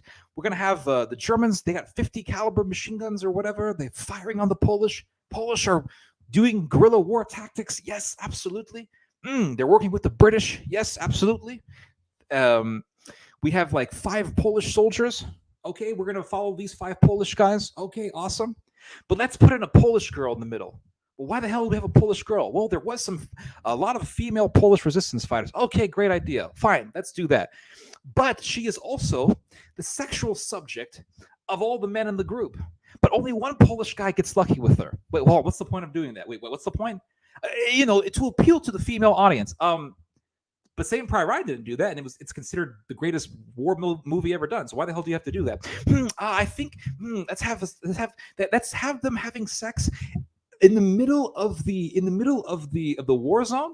Bullets are going past them as the guy is banging the girl. Yeah, absolutely, masterpiece. Let's do it that way. Yeah, but what does that add to the movie? It doesn't do anything. It's just porn. That's all it is. You're ruining a really good idea here. You're just blemishing it. You're just smearing it with your own shit. Oh no. It's gonna be a masterpiece, guys. Masterpiece. It's gonna be you literally just ruined a good idea. You literally just took whatever tens of millions of zloty that was invested to you to do this movie. You literally just thrown it down the toilet. So you can add some porn, so you can appeal to the female audience. Oh my God, what a bunch of garbage. Every freaking Easter. There was a film that came out. It was from it was a film that was a part of a Ukrainian-Hungarian project. I forgot the name of this movie. It was called A Painted Bird, I think was the title. Do not see this movie. I know now that I've told you guys not to see it, you're going to go watch it, right? Because that's just how the human mind works. Do not watch this film. If you watch the film and you get mad at me, don't tell me that I didn't warn you. Do not watch this movie. It is a freaking hunk of shit, okay? This movie is a heaping hot pile of fresh human shit, okay? It is complete garbage. It literally turned it off. It turned it off. Like, I want to say maybe 20 minutes into film, 30 minutes, maybe 25 minutes. Turn this turd off. Okay, garbage. But it was a film. Most of the film, I think, is in Russian or Ukrainian. I'm not entirely sure. I didn't watch the whole thing. But from what I saw, these characters were speaking, I'm pretty sure, Ukrainian. And it's about this little boy who's kind of dark-skinned, but they never really tell you what ethnicity is. Is he a gypsy? Is he a Jew? But since the guy who actually wrote the story upon which the film was based was Jewish. I'm going to say that he's supposed to be Jewish because it's supposed to be about his life during the Holocaust as a little kid, supposedly. So he is this little boy is in the middle of Ukraine, and the film, like as far as the imagery of the film goes, the imagery was good. The imagery was good. The music was decent, actually. It was atmospheric. It fit the environment. The beginning of the film really pulls you in because it's like, wow, it's creepy, it's dark. It really conveys this message that you are in a very, very dark time period of human life. Unlike these Polish movies where everything is bright colored and all the colors they utilize for these films are all bright. It's just garbage. It doesn't convey the message of terror. But this film did that, right? It was all in black and white, and some of the cinematography was. I mean, some of the shots in this film they were well done. Don't get me wrong. I'm going to give credit to where credit is due. And you're like, okay, I'm watching this. Okay, I'm getting come and see vibes out of this. Okay, watching it. I'm like, man, this, unlike all the other Eastern European films I've tried to see, I'm not seeing any like random 20 minutes in. Oh, I spoke too soon. You got some fat white Ukrainian dude pounding some fat prostitute in the middle of a freaking field, in the middle of nowhere, in the countryside of Ukraine. That's it. This movie's garbage. I'm out. Complete garbage. Garbage. I read some reviews of the film. Some people called it an absolute masterpiece. Some people said it was a pile of garbage, and they were absolutely right. But I looked into the guy who actually wrote the novel upon which this film was based, and I found out that this guy supposedly was a Holocaust survivor who lived in Poland, even though people who knew him back in the Polish village said that he was full of shit. But supposedly he was being persecuted for his ethnicity back in Poland, came to America, and became super famous because he wrote some books, one of them being The Painted Bird. And turned out this guy was in an open marriage who literally at midnight would leave his house to go bang prostitutes. Supposedly this guy was this perpetual victim. I don't know. He lived a very lavish lifestyle. But anyway, yeah, that's my opinion on Eastern European films. Now, I don't know why people just can't watch Saving Private Ryan and be like, fuck, we can do a film like this, man. Like, you don't have to emulate everything in Saving Private Ryan, but at least try to follow the style, because the style is so well done. And there's nothing wrong with being inspired by the works of other people who came before you. There's nothing wrong with that. Every new genre of music is built upon the music that existed before it. Every single style of literature, writing, artwork, whatever, had some sort of influence from the works prior to it. There's nothing wrong with learning from people. Now, the Chinese, I will say, a number of Chinese directors have greatly been inspired by the works of Spielberg. For example, the Chinese man who directed the film City of Life and Death, which is a masterpiece that you should watch. That guy watched Schindler's List. He watched Saving Private Ryan, and he said, wow. And he emulated that style. And I will say that even though he was influenced by Spielberg, I definitely must add that I would say that the influence in his film built upon the style of Spielberg. He didn't just completely take Spielberg, but he built upon the style of Spielberg, and he in a way made it like come alive even more. Especially the scene in the end when the Japanese soldiers are doing their victory march, and they're banging on the drums, they're singing in this traditional way, and they're worshiping the sun god. It's a complete masterpiece. So, like for example, when I see the film Hereditary, I'm like, damn, it's such a well-done horror film. And what makes that film so good is not just the acting, but it's like the cinematography, the ambient music, the ambience, the atmospheric sounds, the tone, the color of the film. I mean, all these things have to be factored in when thinking about what makes a good movie. And if you said, Ted, it's your turn to make a horror film, what would you do? I will tell you what I will do. I will watch Hereditary. I will watch Come and See. I will watch the Black Coat's Daughter, The Witch. I will watch these films for inspiration. Now, when I wrote my book, Christianity is at War, I wrote that book purposefully in a poetic style of prose. If that even can be said, I think it can be said because creativity is very flexible. But I'll tell you one thing. There were moments when I would watch films before writing on a particular subject. So, for example, if I wanted to write about some medieval battle that took place in Eastern Europe, at times I would watch the movie The Battle of Belgrade, which was a very well done Serbian film, back in the 1980s. The only good Serbian film that I've actually ever seen. Masterpiece of a movie. The music was beautiful. The acting was great. And I actually would watch that film to gain inspiration, and then I would write about the chapter, because when I would want to write about these Christian battles, I didn't want to just write about them in a very technical way with dates and names and places and things like that, being very dry and mundane and boring. That was not my interest. I wanted to write prose that would inspire people. I wanted to write stories that would inspire people. How do I write this historical event in a way that is almost cinematic, that just sparks and explodes these images in your mind as if you're watching a film? How do I do that? I watch films, and then I try to take that same energy from the movie and apply it into writing. And that's one thing I did. I didn't sit there and say, well, I'm just going to do what I'm just going to do what all these other historians do and just write some dates down. No, I'm not interested in that. I wanted to inspire people, because history should not just be the teaching of dates and moments and places and persons. History should be inspiration.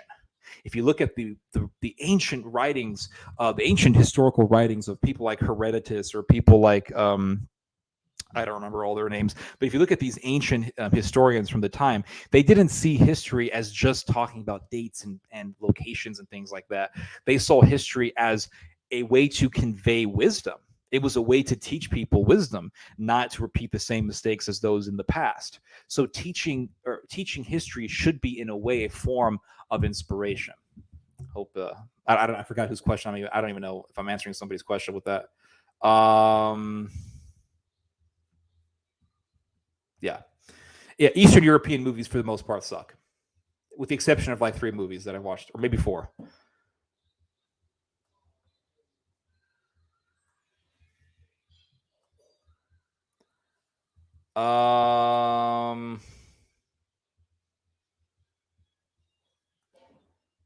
Australia is a jail. Well,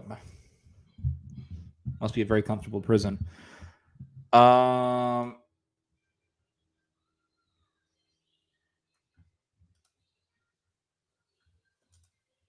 If you want to laugh your ass off, guys, Google Macron and black guys. It's the funniest shit in the world. Okay.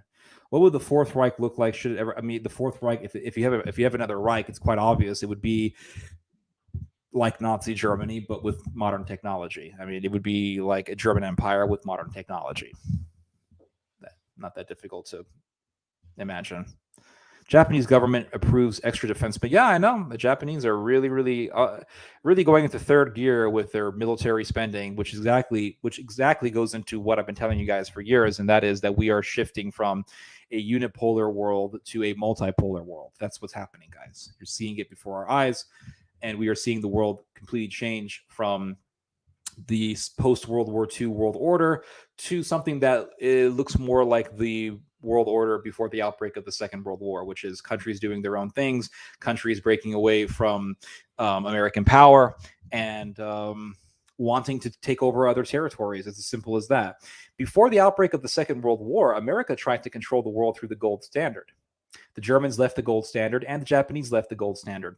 What was that about? That was Japan and Germany breaking away from American economic power. That's what it was. And not too long after that, you had Adolf Hitler and you had the Japanese genocide machine. Oh, God. Nanking, Holocaust, Balkanization of Yugoslavia, and many others have a lot of horrifying stories. Many don't get told. I know. That's why I read books, my friends. The government wants all vaxxed. So, oh my God, dude. Are we still talking about this? Okay. It's a boring subject after a while. Stock up on beer, Theo. Liquid bread, right? That's funny. Macron in the back of the set after the gay... Dude, enough. I don't care. Enough. Stop talking about this crap. Garbage. I don't want to hear about this garbage. This is not a... I don't want my chat to be a place of garbage. Okay, if you want to make jokes, fine, but there's limits to that. Crap. Yeah, horror movies, Resident Evil games, Catholic Church, bad. But what about the turkey bashing? Oh, okay, yelled at him, y'all at him.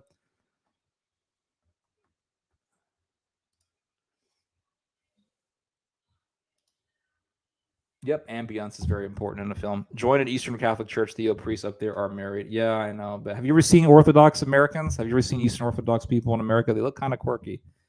Not all of them, but a lot of them do. Freestyle for us, Ted. What about Informer by Snow? I have no idea what this is. Knees weak, mom spaghetti. What the hell? The early Christian fathers talked about the whore of Babylon centuries before. I know, but they weren't as obsessed with it as much as people today, my friend. Come on, get real. They did talk about those sorts of things, but it was kind of a side issue. Wasn't the main issue. Most of them talked about the Trinity. Most of them talked about refuting other heretics. Most of them talked about salvation. This whole obsession with the Harlot of Babylon. This is really the part of the legacy of Protestantism to a great extent. The Catholics don't even talk about it that much. Y'all, man, y'all. You don't even live in America. Why should you even be offended by just a colloquialism? How do you say the word colloquialism? Yeah, you're just offended by a colloquialism. That's like me getting mad at some German guy because he says the word "ja" differently. I mean, come on, man. Come on, get real. My point is that people that are in dire situations aren't being helped due to the over focus on whether one is vaxxed or. I agree. Okay. I don't think people should be starved to death because they're not vaxxed. I don't. That would be evil. I agree with you. But they shouldn't be. I don't think anyone is starving in America. Philosophy of art and science. I will look it up. Awesome. The Quran. Just actually, I probably won't look it up. I'm not going to lie to you. Come on. But I'll try to remember it. The Quran just tells Muslims to accept things as Allah made them and not the rock. Okay. The Middle East didn't have Islamism during Ottoman occupation, and it was an irrelevant scientific activity as because the Ottoman Empire freaking sucked. The Ottoman Empire sucked. They did mass deforestation, massive amounts of starvation happened under the Ottoman Empire. They destroyed so much land and territory, so many green fields were destroyed by the Ottomans. Like the Ottoman Empire sucked. It was a savage, anti-Christian, Darwinistic, racist regime. It was garbage. Right about Trump's second term, and you will make money. Yeah, you're probably right about that, but I'm not going to make those types of predictions.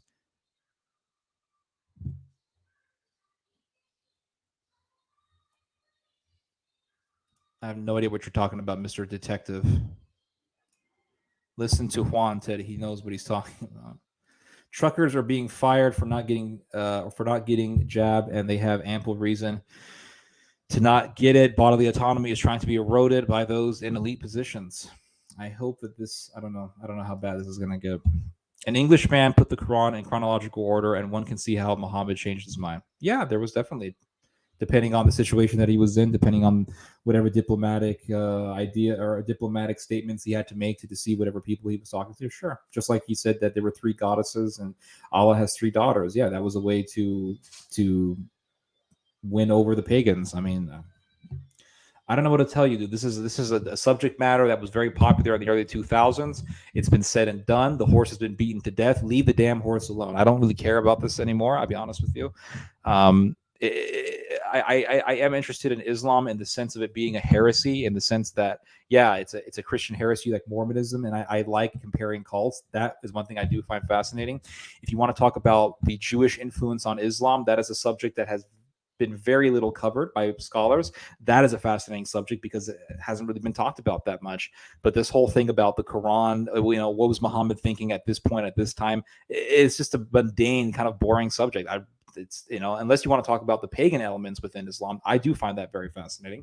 I knew this German guy years ago, before my father got into speaking and all that. There was this German guy. His name was Jochen.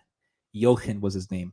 He was this German Jewish guy who my father was communicating with online. When my father, this was when internet was a new thing back in the 1990s, and my father was a brand new Christian, and so he was communicating with all sorts of like ex-Muslims online, people who were interested in Islam. This was before 9/11, guys. Don't forget, before 9/11. And this German guy flew from Germany to visit us, I remember. And he was this crazy like computer programmer guy. And Jochen was obsessed with like every detail about Islam. He would get into like this one Arabic word. What does this mean? I don't know. So this guy, he bought a book from my father, I remember, and the book was about like analyzing the Quran. Why is this one? So my dad tried to read it, and the book would say things like, "Why is this one chapter in the Quran called the bee? Why is there a chapter in the Quran called the cow? What does this mean? What does this signify? Let's delve into this. Let's get into the etymological roots of each little Arabic syllable here. And even my dad at that time threw the book out. He's like, who cares? This is boring. Now, if you want to talk about the heretical roots of Islam, if you want to talk about the pagan roots of Islam, if you want to talk about the Talmudic roots of Islam, that's a very fascinating discussion.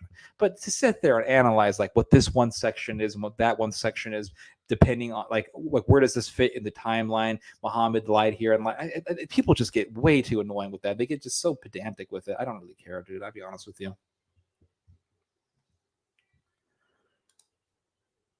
Russia, Ukraine, World War III. Yeah, absolutely. Russia and Ukraine, they were enemies in World War II, so I don't see why it wouldn't happen again. I mean, there was a literal war between Ukraine and Russia. I mean, that broke out in 2014. It's still, in a way, ongoing, even though fighting has been calmed down to a great extent. It's been abated to a great extent.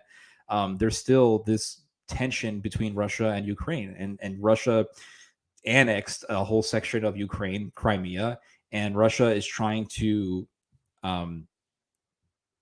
cut off a chunk of Ukraine, Donbass, so that it could be a political puppet for Russia. So I mean, yeah, there's literally like people have difficulty believing when I say that there's going to be a major war in Europe again. They're like, well, that's not going to happen. It's already happened.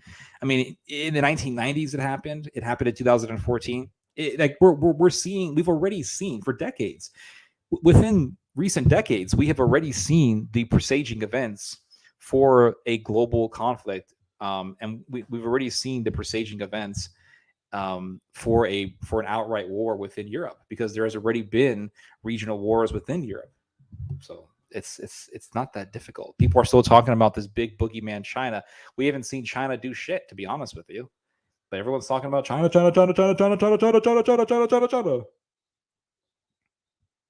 Some people are saying the Whore of Babylon is Islam. They deny Christ is gone Rome. Okay. Oh gosh, hold on. I'm trying to recollect my thoughts for a little bit here. I'm trying to think about China tries to copy our technology, but they do a pretty shitty job at it. So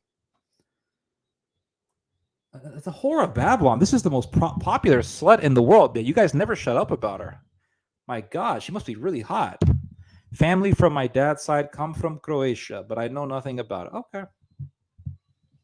That's the case for a lot of Americans who come from these types of ethnic backgrounds. They come to America, they have kids, and the kids don't even eat any of their parents' food anymore. They want to eat Burger King and Pizza Hut. Mecca sits on 7 hills. I didn't know that. No, our current president, Zoran Zoka Milanovic, called Austrians fascists, which in turn made the Austrians cry. Also, we don't have issues with Albanians. I know. Croats have actually no issues with Albanians because Croats kind of share the hatred for Serbs with Albanians. Like Albanians and Croats, I've seen them. In fact, years ago, I interviewed a veteran of the Yugoslav war, and he told me that Croatians have a very, very strong soft spot for the Albanians, and he's told me that Croats are very pro-Albanian because they both share the same hatred for Serbia. So, yeah, I think Islam is Jewish heresy. I agree. Muhammad had concubines that were Jewish. Okay. He he had a lot of connections with the local rabbis, I assume. We Romanians don't recognize Kosovo. Croat boy, gonna cry libtard. Oh no, SJWs. Do you think Russia will take Constantinople? The only way that would ever happen is if you have a major global conflict in which Russia would have the opportunity to invade Turkey. So I think it could happen if there is a major war between Russia and Turkey and Russia wins and they take Constantinople.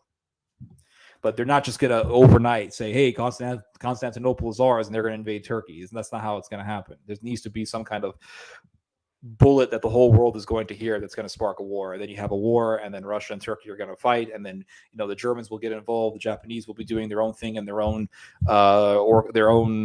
front, in their own theater of war, so to speak, and then whoever wins is going to take what territory they want. If Russia wins, they're going to take territory, and they'll more than likely take Constantinople unless there's some kind of diplomatic thing that happens that prevents them to do that. So hey, Turkey lost in World War I, and Russia still didn't take Constantinople because the British were involved. So, hope that answers your question. The SS had a company of American fight for it. It was called the Washington Battalion. I did not know that, but it doesn't surprise me because there are enough people in the United States who LARP for Hitler today. So, there's not a whole lot of them, but they are definitely there. I have to see this, Zolka. Okay, do you think Iran and Israel would ever go to war?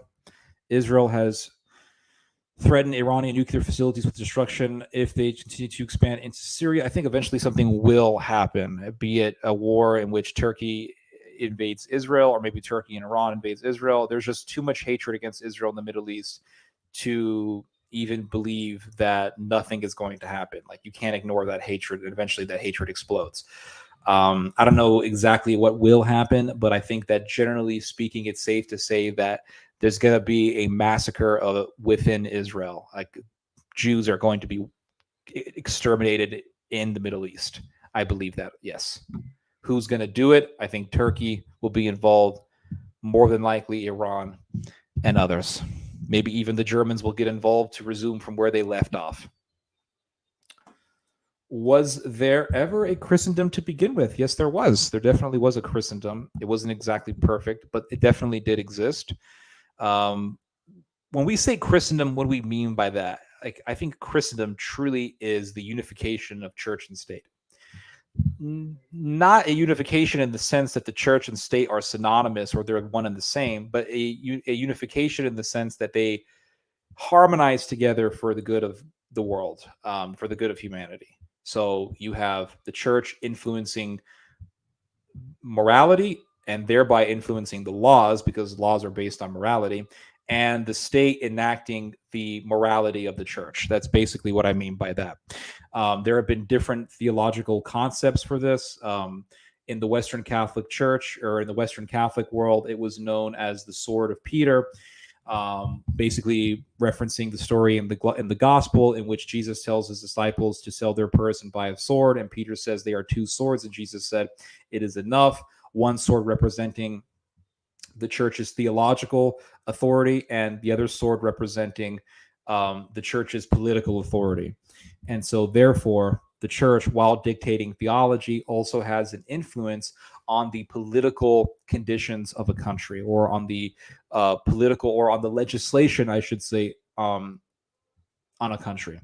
Now, I know that there is a similar concept in the Eastern Christian world, or in the Eastern Orthodox world, in which the church has influence over the state as far as morality goes. But that is Christendom. Once you separate those two and you make the state completely severed from any sort of ecclesiastical influence, then what you're left with is not Christendom, but what you're left with is Europa, right? The idea of Europe. And the idea of Europe really comes from, or really is a part of the legacy of the Enlightenment, that severing of the church away from the state. And from there, you have the concept of Europe. When in the medieval period, there really was no concept of Europe. There weren't people walking around saying, "I'm European, I'm pro-European, defend Europe." People were a part of some kingdom in Germany. Maybe there was Swabian, maybe they were Anglo-Saxon, maybe they considered themselves from some area in, I don't know, in Cornwall. I don't remember. They were some part of some area of France. Like, I'm from this region of France. I'm a Breton.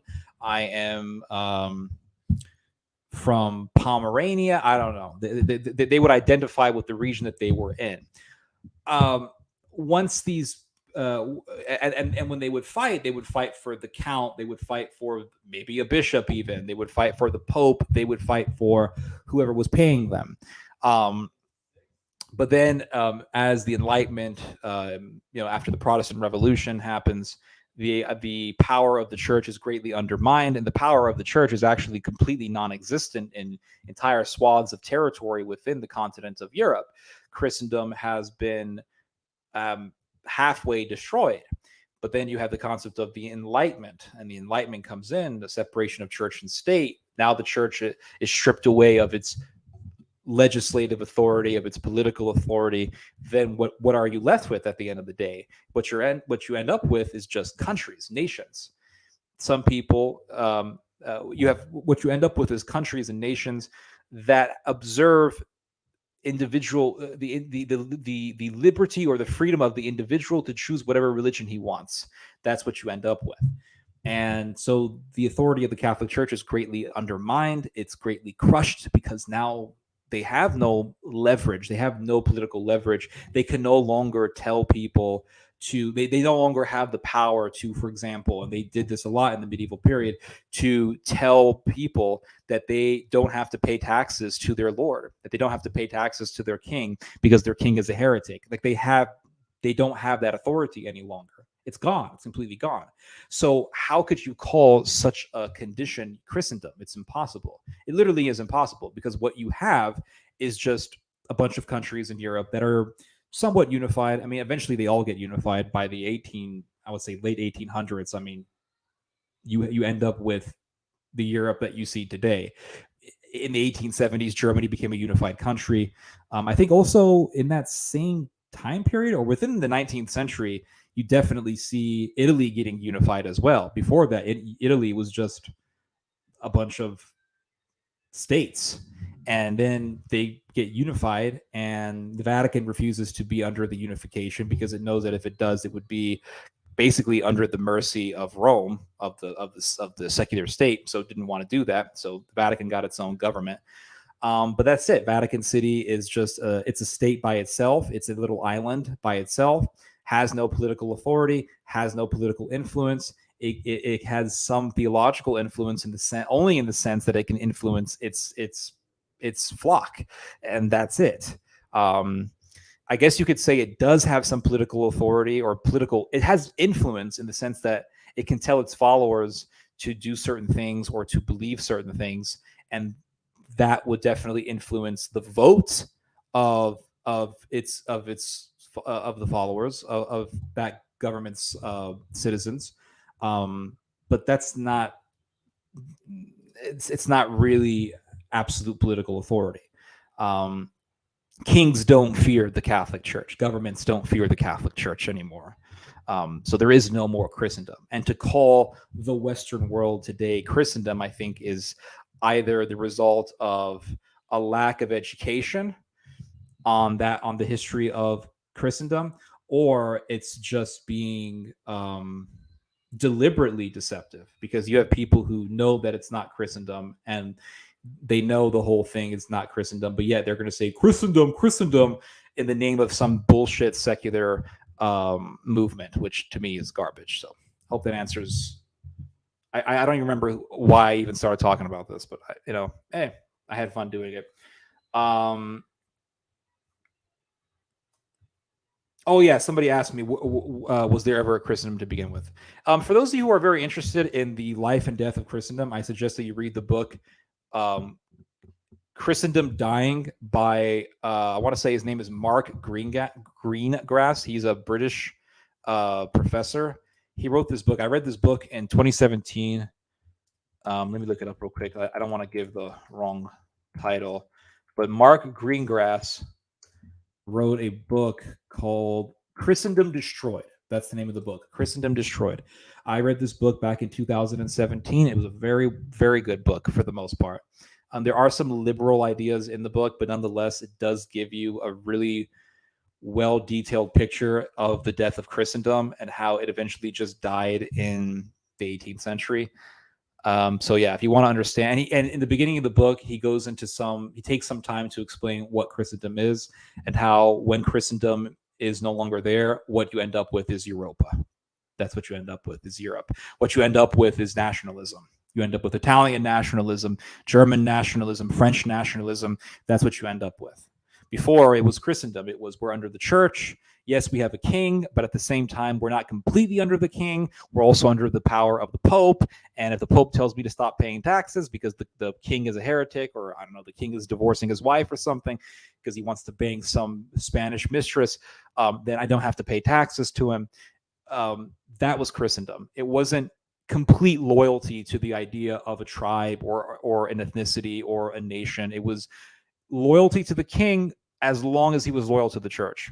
So there was this huge balance that was extremely vibrant in medieval Europe. And if you no longer have that, then how could you? Then really, what do you have left? What you have is a state that's going to make you pay taxes no matter what. The church can't come in and intervene. If the king is a heretic, or if the prime minister or the president is a heretic, and the parliamentarians are pedophiles, you're still going to pay taxes to them because they have the power of the state. There's no church that's going to intervene for you. So you can't really call what we have today Christendom. And if anyone does call it Christendom, they're extremely uneducated, or they're just dubious. And they have some stupid ass nationalistic message that they want to spread out. We have to fight Western Civ. Christendom is dying, when Christendom has been dead for hundreds of years. So yeah, it's crap. If you get rid of the church, what do you have? You just have states. And what do you have with the state? Well, you have no religion, because there's a separation between church and state. So what is the state? What type of ideology is the state going to utilize to make sure that people are loyal to the state, and people are going to be willing to fight for the state? Well, you need nationalism. That becomes the religion of the land. So, or some, but again, you can have a healthy form of this in patriotism, right? You can have patriotism, and that's not necessarily a bad thing. I'm just giving you the plain truth of what we have. I'm telling you why we can't call it Christendom. That's what I'm telling you guys. Anyway, man, I've been here for almost 2 freaking hours. Holy shit. Okay, I'm gonna get a drink. Okay, hold on a second, guys. Hold on 1 second.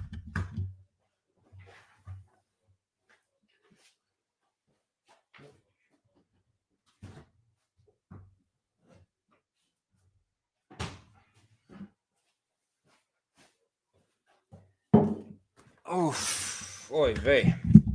So I have here for today's Ask Me Anything live stream, we are going to Japan.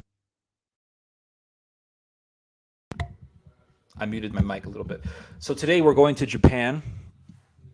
We're going to the land of the rising sun. This is Kirin Ichiban Premium Japanese Ale.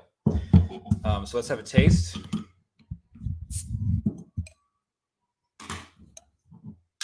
Cheers. How would you say cheers in Japanese? How would you say cheers? Hold on a second. I gotta get it right. I gotta have the full Japanese experience here. Hold on a second. Cheers in Japanese. Kampai. Kampai. Okay, I don't even know if this is the correct word. Kampai. Kampai, everybody. Good. Very sweet. Sweet, almost like the German beer, but it doesn't have that chocolatey, roasty taste that the Germans have. But hey, last week we were deep in the heartland of Bavaria. Today we are deep in the heartland of Kyoto and Toyota. And hopefully we won't be buried alive in a slave labor camp. Very good, though. Very refreshing. I have to give it to the Japanese. Let's see. Let's do this. Let's go to questions now.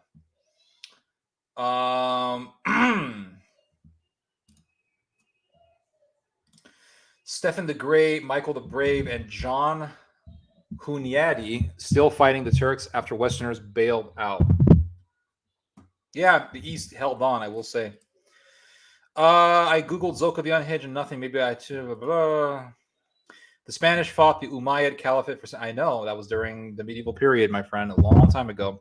Spain today is full of nude beaches and lots of paella, cheap rice and nude beaches everywhere you go there. So that's Christendom, I guess, right? Christendom's on Christendom, man. They want to force all these women to stop being naked in beaches and wear hijabs. Like, that's the death of Christendom, guys. We gotta fight for Western Civ, everybody. Behind the scenes, Iran's current regime is in bed with Israel, and so are the Turkish. I think, yes, to a certain extent, there's definitely some kind of commercial dealings between the countries. But again, you can't just ignore like all of the Jew hatred and the Hitler worship that happens in these countries. one of the best horror movies was Alien, the first one. It barely, dude, that was a scary film. I will agree with you. It barely showed the actual monster, but the mood, lighting, yeah, absolutely. It was a very dark film, very dark movie. I'll probably watch it after this live stream. Now that you remind me, because I never really fully watched the first Alien. I did watch. I want to say Alien Revolutions. I think it was called. That was a creepy movie, but I never fully watched the first one. The Witcher was commercialized as a satanic experience. From what I've heard, The Witcher is just a video game porno. Is World War III the sixth trumpet, which kills a third of the population? Very possibly. Ortho, Alien had me screaming. Yeah, it's a creepy movie. The movie Constantine, Peter Stormare. I never really cared for that movie. Keanu Reeves just doesn't scare me. Theodore, you really need to play House of Ashes. I won't spoil it. I will look it up. Okay, let's look it up together. Hold on. House of Ashes. Okay. House. Hold on. Dang it. House of Ashes. Oh, I think did I see this? Did I see this? I think I've seen this before. It has really good looking graphics, I will say. Very promising. Okay. Is it for Xbox One though? Can I get it for Xbox? Is it for Xbox? Ashes. Oh, it is Xbox One. Oh, that's crazy. I'll have to play it. Thank you for that recommendation. Theodore wasn't talking about either the movie Exorcist or movie Saw. I was mentioning the legend of Judah Ugarnado. Okay. I don't know whether or not I should take you seriously anymore. I don't know if you're joking or being honest with me. Slovenians made Mordhau. Serbs are making a horror game. What made video games did lazy Croats make? Dude, the best and only Eastern European game is Metro. Metro Exodus was one of the best games ever. I absolutely loved that game. I played the first two Metros, but Metro Exodus was beautifully done. Beautifully done. And if all Eastern European films could be like Metro, then they'll all be masterpieces. I'm back. What happened? What did I miss? You missed a whole lot of really good talks, man. You really missed it.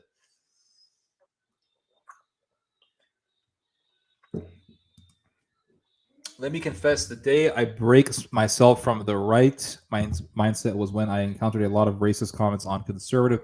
Yeah, absolutely. I had that same experience.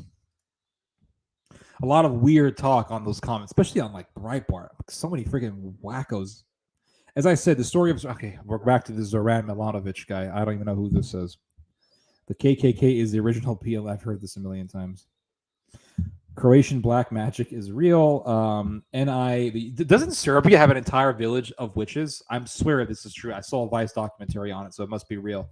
There's a whole village in Serbia of literal just witches. It's insane. I would hate to be in that village at night in the middle of a cold Balkan winter with nowhere to stay. Imagine being there at night and you see some guy with a lantern. And I'm not talking about one of them electric lanterns. I mean the real lanterns with the flame and the oil in it. An oil lantern. He's like, Yolim Yolero, Balkan. I would run away. They don't just look at Amron. Yeah, Amron's a band of psychopaths. They don't make horror movies like they used to. What was the last good horror movie you saw? The last good horror movie that I saw personally was Come and See. Now, technically, it wasn't a horror film, but it was directed in the style of a horror movie. Now, if you ask me about a technical horror film, I will say that the best horror film, the last really good horror film that I watched was The Black Coat's Daughter. If you like horror films, you will enjoy The Black Coat's Daughter. That was such a well done horror film. Very simple, very cheaply done movie, but the cinematography, the color, the music was very atmospheric. The subject matter was very dark and also quite realistic, actually. And it was I could not stop watching that movie. I saw it twice. So if you like horror, The Black Coat's Daughter, that was a cheaply done horror film that I saw. Came out in 2017, I believe. Love that movie. Romania makes good movies about the. Come on, I don't believe that. Geopolitics needs to be part of every high school. It does, but it's not. Okay, When I was in high school, all they ever talked about was the Spaniards came and they killed all the indigenous people, and the English came and they killed all the indigenous people, and the poor Indians just wanted to grow corn and eat fish all day and have sex in teepees, and they just were all innocent, and life was amazing. It was like the absolute paradise on earth, and the white man came and just killed everybody for no damn reason whatsoever. That's basically what my high school education was. But then I read books. I knew it was bullshit. Since I was a little kid, I knew it was bullshit, because as a little kid, I would think like, come on, those people had to do something to deserve to be freaking killed the way they did. It just didn't make any sense to me. Oh, Tay, what about the Jews and the Holocaust? It's a completely different situation. I'm talking about white man going into North America and into the New World, and having to fight Native Americans. I knew there was something off about this education. It just didn't make any sense to me. I started to read books, and then I read about scalping and cannibalism and human sacrifice and Aztec pyramids. I'm like, man, them people were absolutely messed up. Holy shit. Them Europeans were absolutely right in taking over those people. So yeah, that was my high school education. Okay, in a nutshell, it was complete garbage, complete waste of time, waste of life, waste of garb. Hated it. Well, I mean, it wasn't. I don't really regret going through it, because it helped make me into who I am today, in the sense that it influenced me, and it revealed to me about how a lot of people are just full of shit about a lot of things, including history. Mach uklet, mak prokleti, daj babu, glavu. Okay. What would you say is the scariest movie of all time? The Shining is not scary. The Shining was just annoying. I don't like Jack Nicholson. I think he's cringe. I will say the film. I mean, I could say The Exorcist, but I wouldn't say. I would say the film that really, really disturbed me was all of the Hannibal Lecter films. I do not like watching those movies. They creep me out. I don't like it. No, do not watch Event Horizon. Yeah, it's garbage. It just looks like, I haven't even seen the film. I can just tell by the thumbnails and the pictures. It looks like that film with Arnold Schwarzenegger where he gives birth to a baby. The Shining wasn't scary. It was weird. Yeah, it was just annoying. I hate Jack Nicholson. I think he's just cringe. Romanian movies about the Romans. Never heard of one, except Romanian films doesn't sound too promising, my friend. If Rotten Tomatoes hates it when you know it's good. Yeah, sometimes Rotten Tomatoes is full of shit, but sometimes when I see way too many negative criticism, kind of, tread wisely. Trump really made nationalism more easily acceptable and thus more readily available. Strange the sway of the man who on 9/11 talked about how his buildings was now the tallest in Manhattan. Yeah, the guy's an asshole. Even though he did some good things about abortion, I think that was really good what he did. I think that it was wrong. I think that it was destructive for Trump to attack NATO and support Brexit. Is just not a good idea. Eric Zamur, I know, is creepy, guys. I know Kovteo, Croat super wizard, Kopo is practicing Croatian black magic. Here we go with the black magic stuff. Will you watch the new Spider-Man? No, I will not. It does not look good. Looks like garbage. Not interested. There was only one good Spider-Man film that I watched that I enjoyed. It was the first one with Tobey Maguire. I saw it in theater and I thoroughly enjoyed it. I still kind of enjoy it, actually. The new stuff just doesn't fit me. I don't like it. No, don't like it. It looks cheesy. It looks garbage. So again, with the Croatian wizardry, we're having the Balkan War in the comment section, guys. Will you watch the new Spy? I've already answered this question. They say comedy and tragedy are two sides of a coin. Something unexpected happens in each. What actors we have? I would agree. What actors would you say are excellent at comedy and drama? Tom Hanks. Yeah, Tom Hanks. And I would agree, definitely. Robin Williams, Will Smith. I would have said the same thing. You beat me to it. I agree. Theo, thoughts on Pan's Labyrinth? I don't even know what that is. What's Pan's Labyrinth? What is this? Hold on. I got to Google it. Hold on. We're about to learn something new here. Pan's Labyrinth. Oh, it's a movie that came out in 2006. Dark fantasy film. Oh, God. Guillermo del Toro. I think he's overrated. I don't know, dude. It just doesn't sound very interesting. Dark fantasy film. I never even heard of this. Was it good? It looks weird, guys. I'm getting Silent Hill vibes. 28 Days Later was okay. I'd much rather play Resident Evil.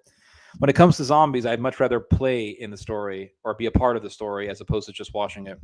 My dad saw 3 to 4 Polish movies and he hated all of them. I am right with your father. Your father's a wise man. Tell him I said hello. Something that impressed me about France is that a political party was founded in 2016, and the next year the party elected a president and won. Yeah, that shouldn't really impress you. I mean, it's impressive in the way that it shows that people could start new grassroots parties and beat the establishment, or that there really is no establishment. But I think that the creepy thing about it is that some crazy fascist party could actually rise again in Europe. So that's what worries me. Blame American sex industry. They destroyed pure Slavic Christian spirit. You guys ate that shit right up.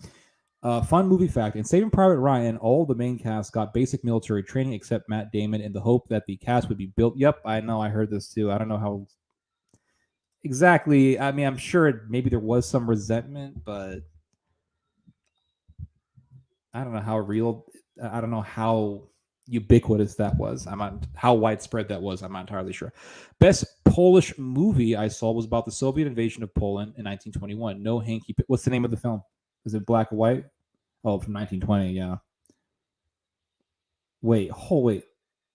Oh, okay. Soviet. Okay. What's the name of the film? Remember Theo gave me the title of an honorary Ethiopian. Yep, you are Ethiopian, man. Spielberg is the greatest director. Him and Ridley Scott, excellent directors. Is more like a haunted spaceship. Spoiler: scientists built something, but it went south. It's not as gory as any other horror movie. Okay. I walk in and hear porn. What happened? The movie Pitch Black, still a classic sci-fi horror flick. Hold on, let me look this up. Pitch Black. Pitch Black from 2000. Oh, it has Vin Diesel in it?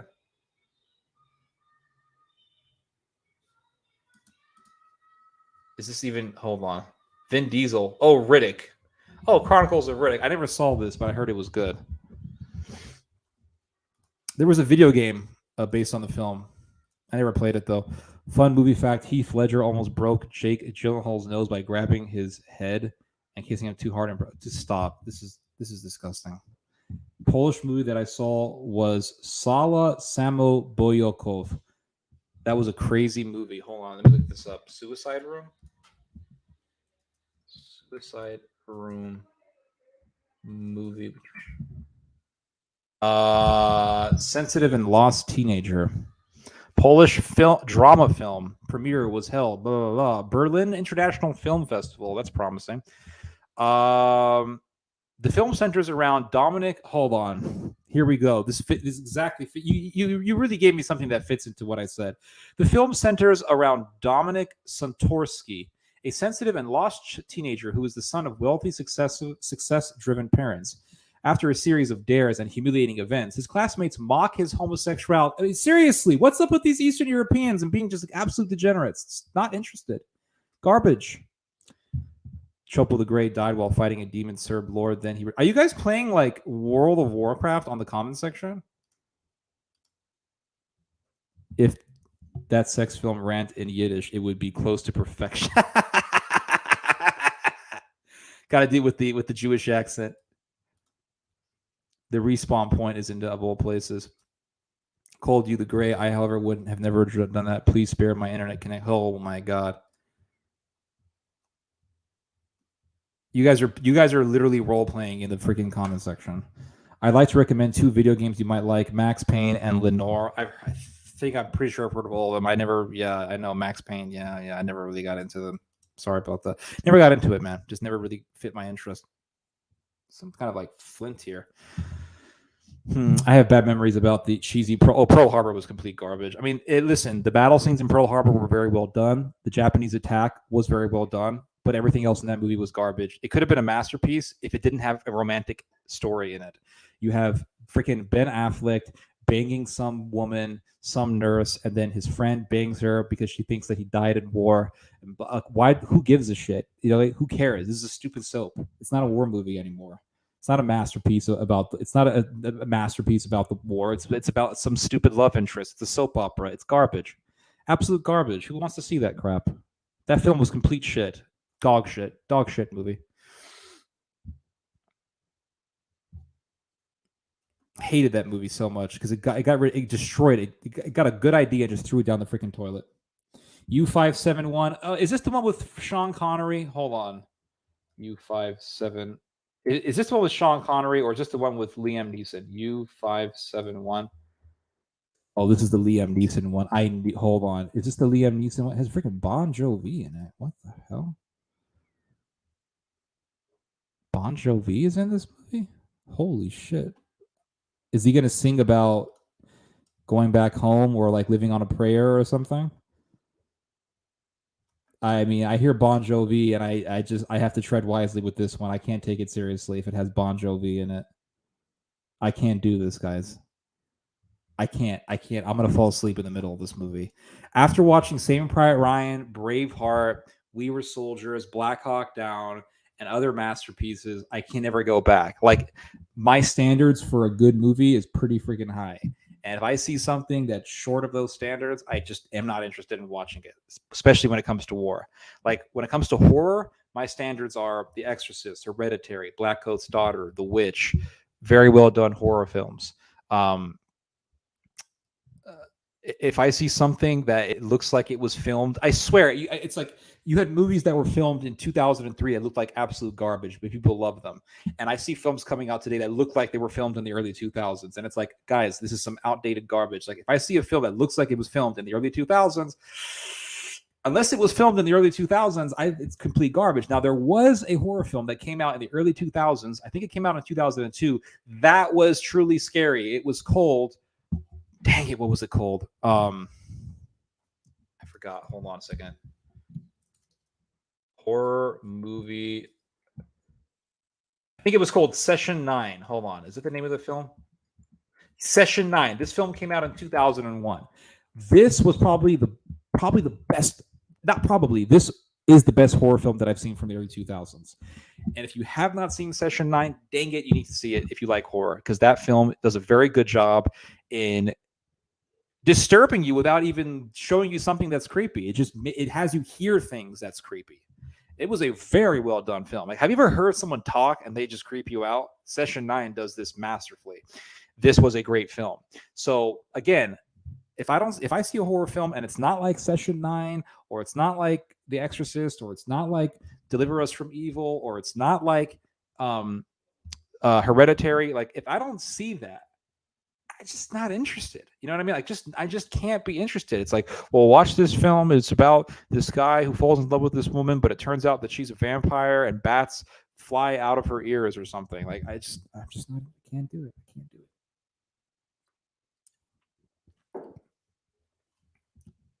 it. Max Payne does not sound interesting at all. Doesn't sound interesting. Let's see.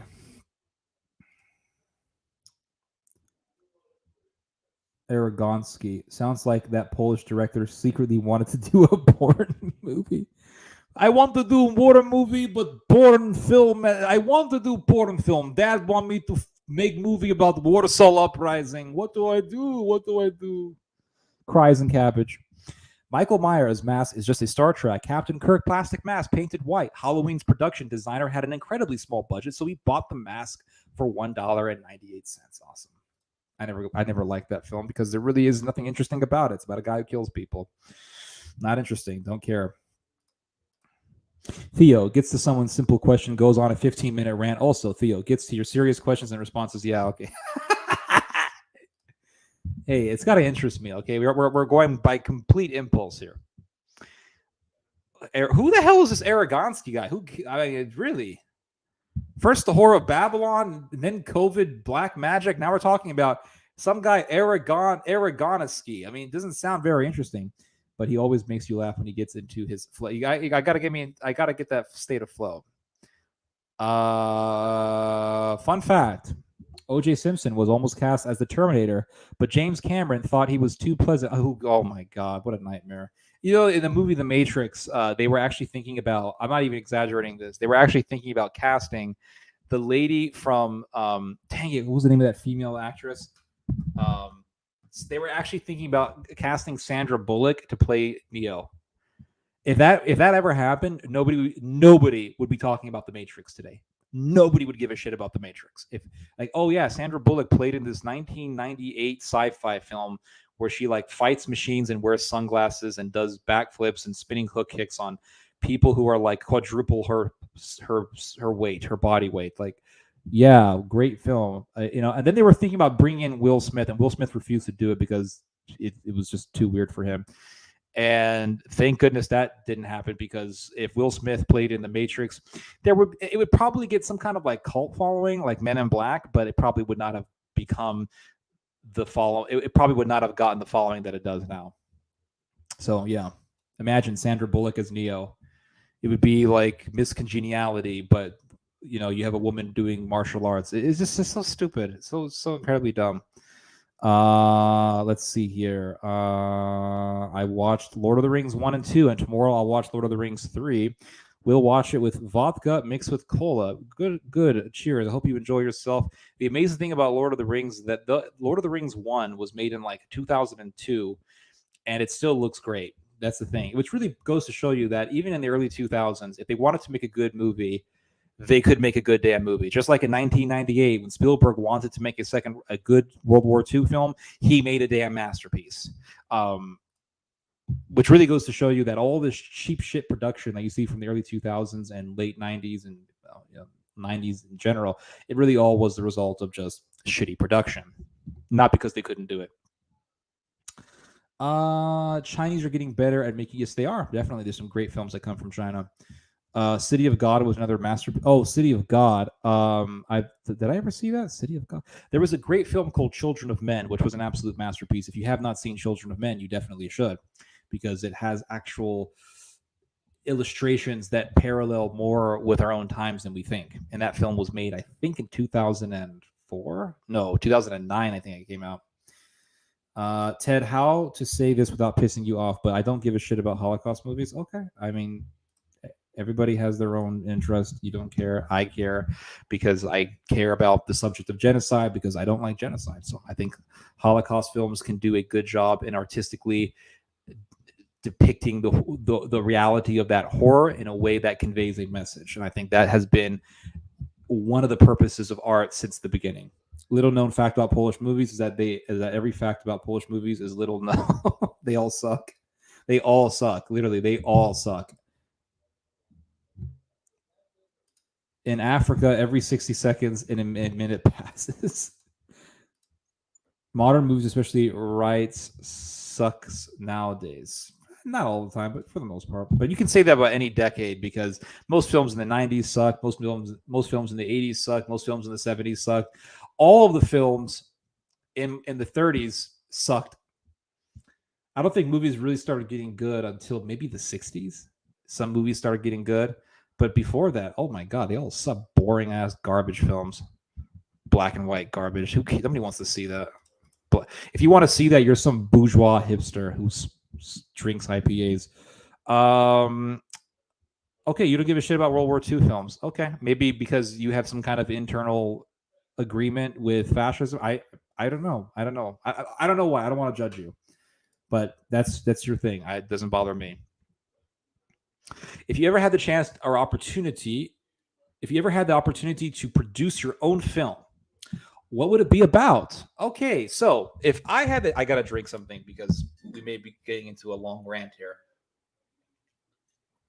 If I had to make a film, I would make a horror film. Cheaply done horror movie. Good ambiotic sound. Good atmospheric music. Atmospheric horror, I think, is the best horror.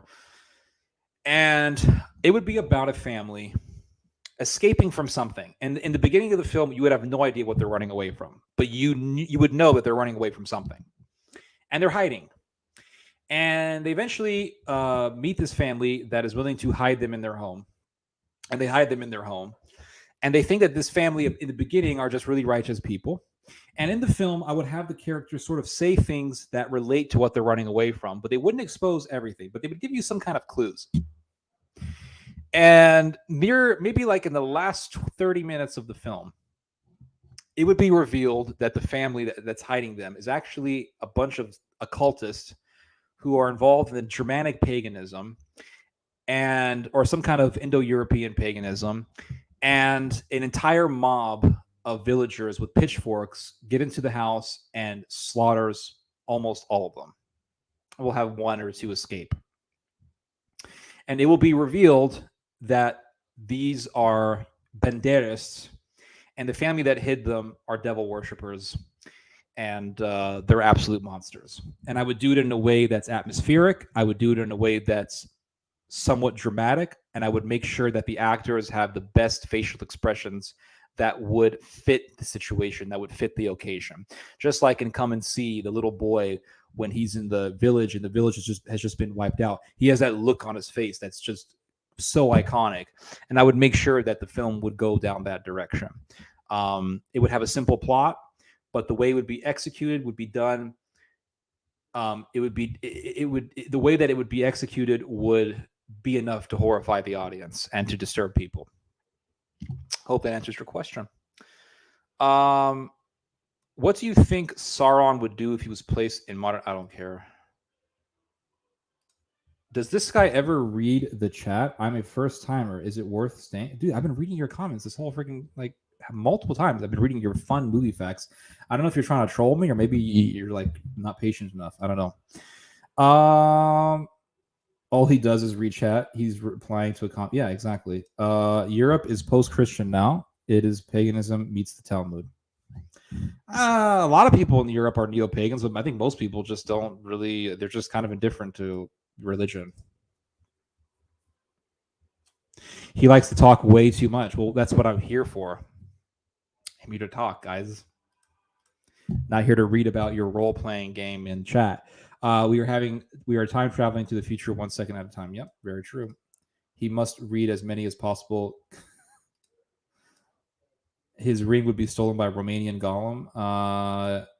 What is a good Croat movie, or are they all terrible? I've never watched a single Croatian film in my life.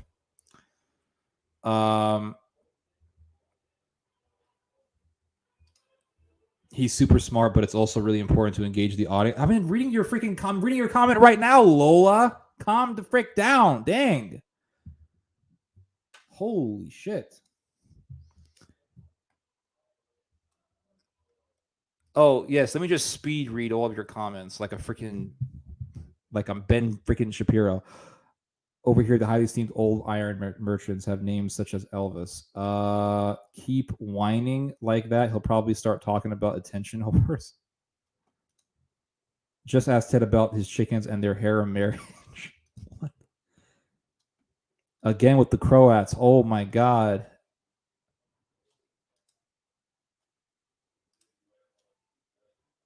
How dare y'all?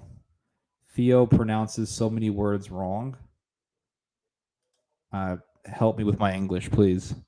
Be an English teacher on the chat. In certain places, we had some in Istria, but most of them are now refugees somewhere in Germany. Would be an interesting subject for science, of course. Colloquialism.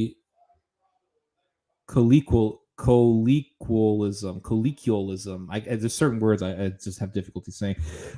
Just because you whined all while you were getting carpet burns last night doesn't mean we all do. What the hell? Dude, what the frick are you talking about?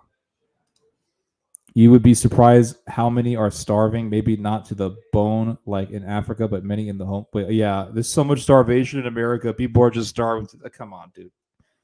Come on. People are starved. I've never in my life met anyone in America. Give me one case in America where somebody starved to death. And don't give me a case where somebody died by suicide through starvation. I mean, like actual starvation. Like he couldn't buy food. He couldn't do shit. He was just completely stuck and he died. Like couldn't go to church and get some canned food. He just died of starvation. Give me one case of somebody dying from actual starvation. Like Soviet Union level starvation.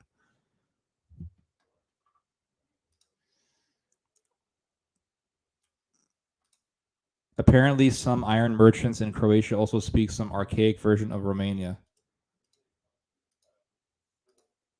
You're a cowgirl on a steel horse you ride? You're wanted. What the hell?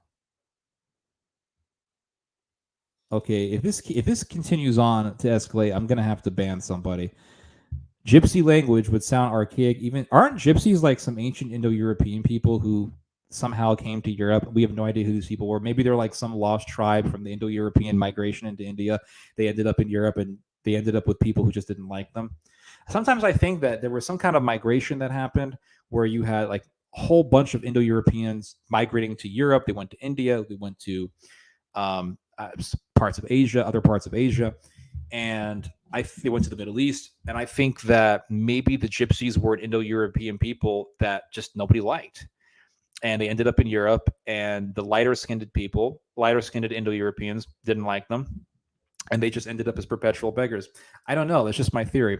There's another ethnic group in Europe. They're called the Travelers, I think, Irish Travelers, and they're an Indo-European ethnic group that's been in Europe since God knows how long, and we have no idea how they ended up there. But they're Indo-Europeans, and I guess they've been kind of prejudiced against. I don't know.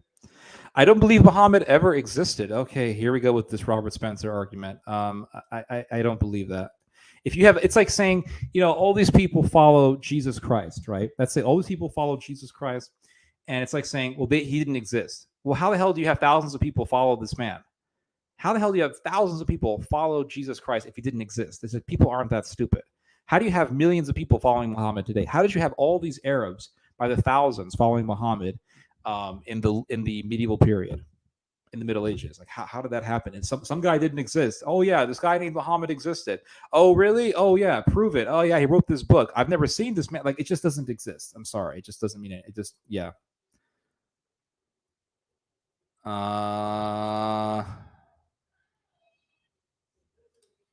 Not so much a political puppet, but a continued barrier against NATO. Sure. Sure, but it's going to be, come on, political barrier against NATO. What does that mean, though? What does that mean? But a proxy against NATO. When you say proxy, I mean, that's like saying you're a puppet state for Russia. That's what that means. I mean, well, not really a puppet state, but it's going to be a barrier.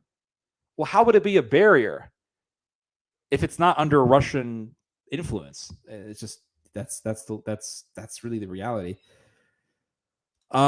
East Ukraine was major in the defense of Russia in World War II. Sure.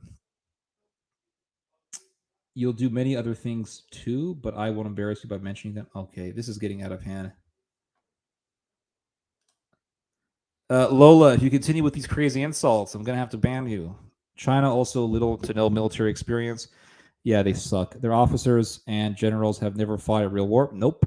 Yep, absolutely. China is completely overrated and overhyped. Let's see here. Two other chatters gave a normal response, but you, being you, had to be abnormal. What the heck? Lola, you're also being completely abnormal because I've been responding to everything you've been saying so far, and you're acting completely hysterical. I would see them giving Istanbul to the Greeks. Russia has a small force and cannot afford to stretch it. Something NATO knows. I mean, Turkey is actually very close to Russia, so if Russia can control the North Caucasus, I mean, it's not unlikely that they could go all the way down to Turkey and force it into being part of its federation.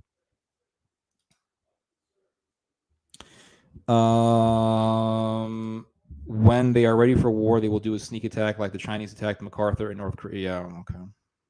I don't know. I think they're overhyped. I see you've watched enough Malagorsky. Mind watching some? I have no idea what you're referring to, my friend. Please explain. It wouldn't accomplish much. The Chinese got slaughtered mostly by I know. The Chinese suck at fighting. Church and state sounds evangelical to me. Scary, though. We do not need to be ran by Trump. Absolutely not. That would be horrifying. Why do you doubt the Chinese threat to invade Taiwan? I don't think China respects the U.S. military presence. I think China does respect the U.S. military presence to the point that it hasn't nuked the United States. It hasn't attacked the United States out of nowhere. It hasn't done that. I mean, China knows that it would get its ass kicked against an American force. It's just that obvious.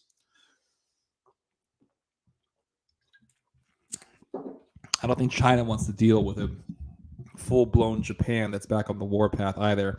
Remember what happened back in the Second World War.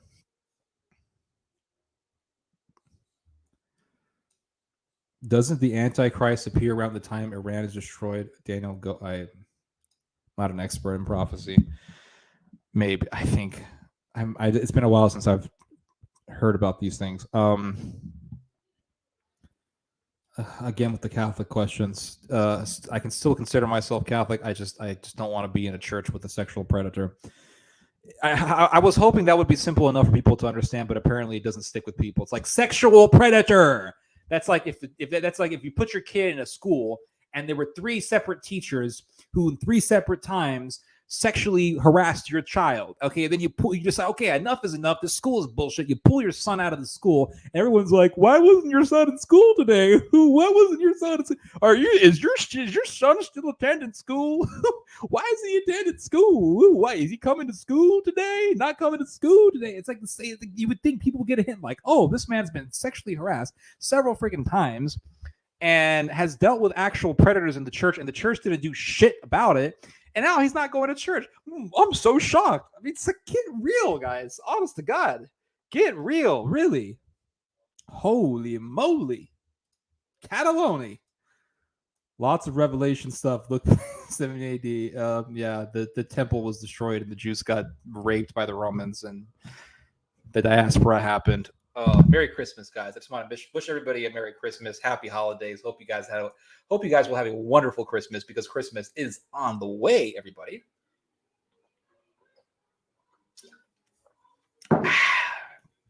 Japanese stuff is strong. Very good. Thoughts on Bosnia's situation? Christian Republic Spritska wants independence from Islamic Bosnians. Do Serbs have a right to create their own state, just how Kosovo Albanians did? I mean, I guess they do, but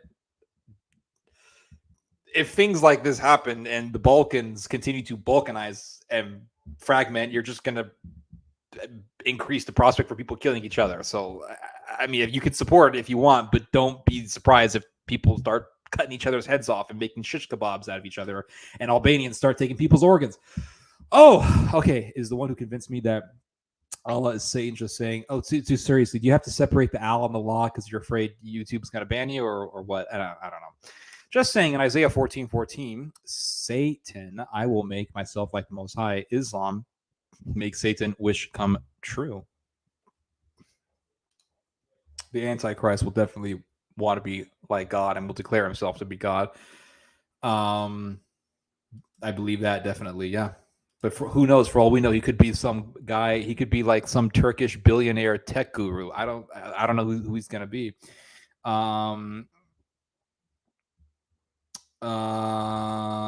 Let's see. Thank you. I will let him know. Thank you, Vago Bond.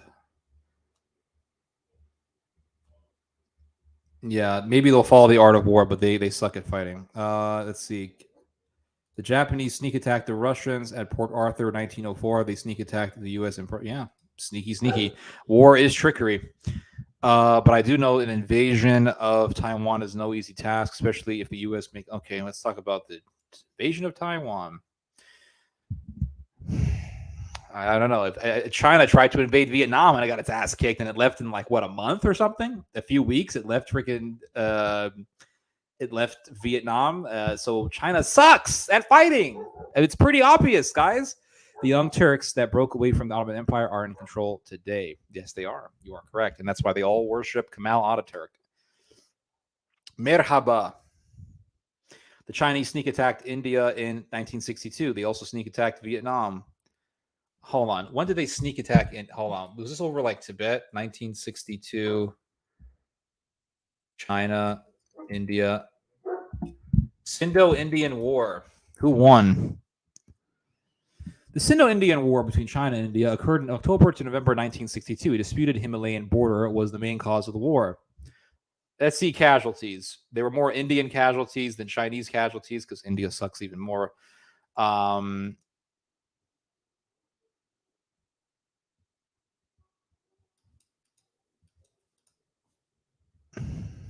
Yeah. Chinese troops pushed back Indian forces in both theaters, capturing Reizang La and Chusul in the Western Theater, as well as Tuang in the Eastern Theater. The war ended when China declared a ceasefire on November 20th, 1962, and simultaneously announced its withdrawal to its claimed line of actual control. So it looks like nobody won shit in this war. So who really cares? Doesn't really seem that significant. I don't know. The dissolution of Bosnia is inevitable. Hopefully it will be peaceful. Probably won't. They'll cut each other up again. And everyone's like, why is this happening? Oh my God. Nationalism, everybody. People want to be proud of who they are. So they want to be proud, just so they can be proud. I'm proud of my. I want to be proud of my. Ted, what's wrong with being proud of who I am? I'm be proud of my nationality. Okay, be proud all you want, dipshit, in your garage somewhere. And okay, be proud. Be proud. No one's stopping you from being proud. Be proud. If you want to dress up like an 18th century founding father, go ahead, do it. I don't give a shit. Play Halloween LARP all you want. I don't give a shit.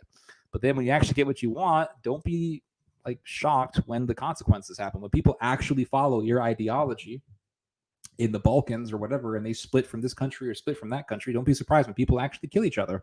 That's all I'm saying, guys. It's not that difficult to comprehend.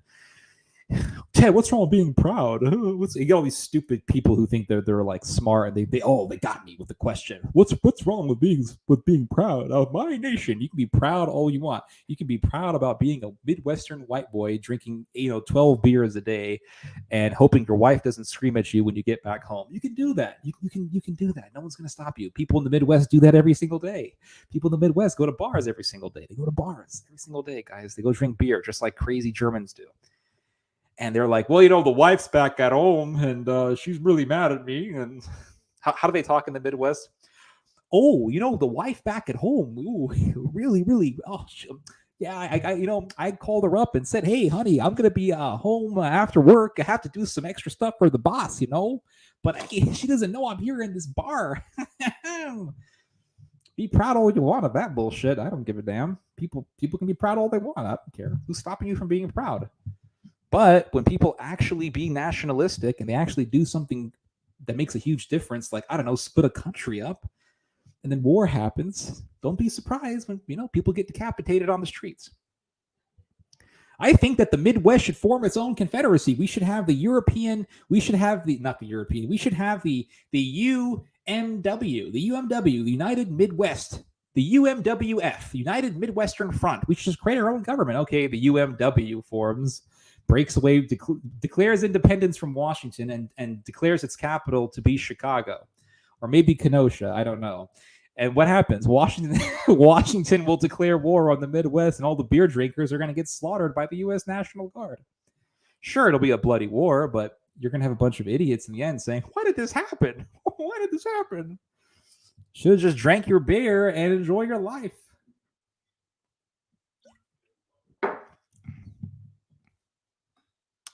Let's go to your comments, everybody. Bosnia needs super wizard Chopa. Oh my god. Bosnians are just sour that they do not have superior Romanian internet connection. Are Bosniak Slavs? Yes. What do you think about the end time Catholic great monarch? I think it's bullshit. That's my opinion on that. There's going to be no great Catholic monarch. If there is a great Catholic monarch, God help us, he's probably going to be the Antichrist. Because I don't expect anything amazing to come out of Europe today. I'll be honest with you. I don't expect any. I don't expect anything amazing to come out of anywhere. Not Africa, not Europe, not America. I don't expect anything amazing. You're going to have some French king rise up. You have a bunch of Frenchies who are still proud about the fact that they beheaded hundreds of thousands of people and they beheaded their own king. You think these people are going to revolve around some king in the future? I don't know about that, my friend. I'm not sure about that. Many in military are advised to read The Art of War. I'm sure they do. I'm pretty sure they also read Machiavelli's The Prince. Voivoda, now speaking in Syriac. I don't read Syriac texts. Some medieval emperors also chose the Pope in some centuries, like the French king and the Holy Roman Empire. Awesome. Bosniaks are Slavs, and depending of who you're asking, it could be fortunate or unfortunate. Awesome. More Syriac, or not Syriac, but what do you call this text? What do you call it? Hold on. Russian. Hold on, I'm Googling this real quick. What's it called? Russian script? Cyrillic. Yeah, I don't read Cyrillic. Please stick with the Latin alphabet, okay, guys?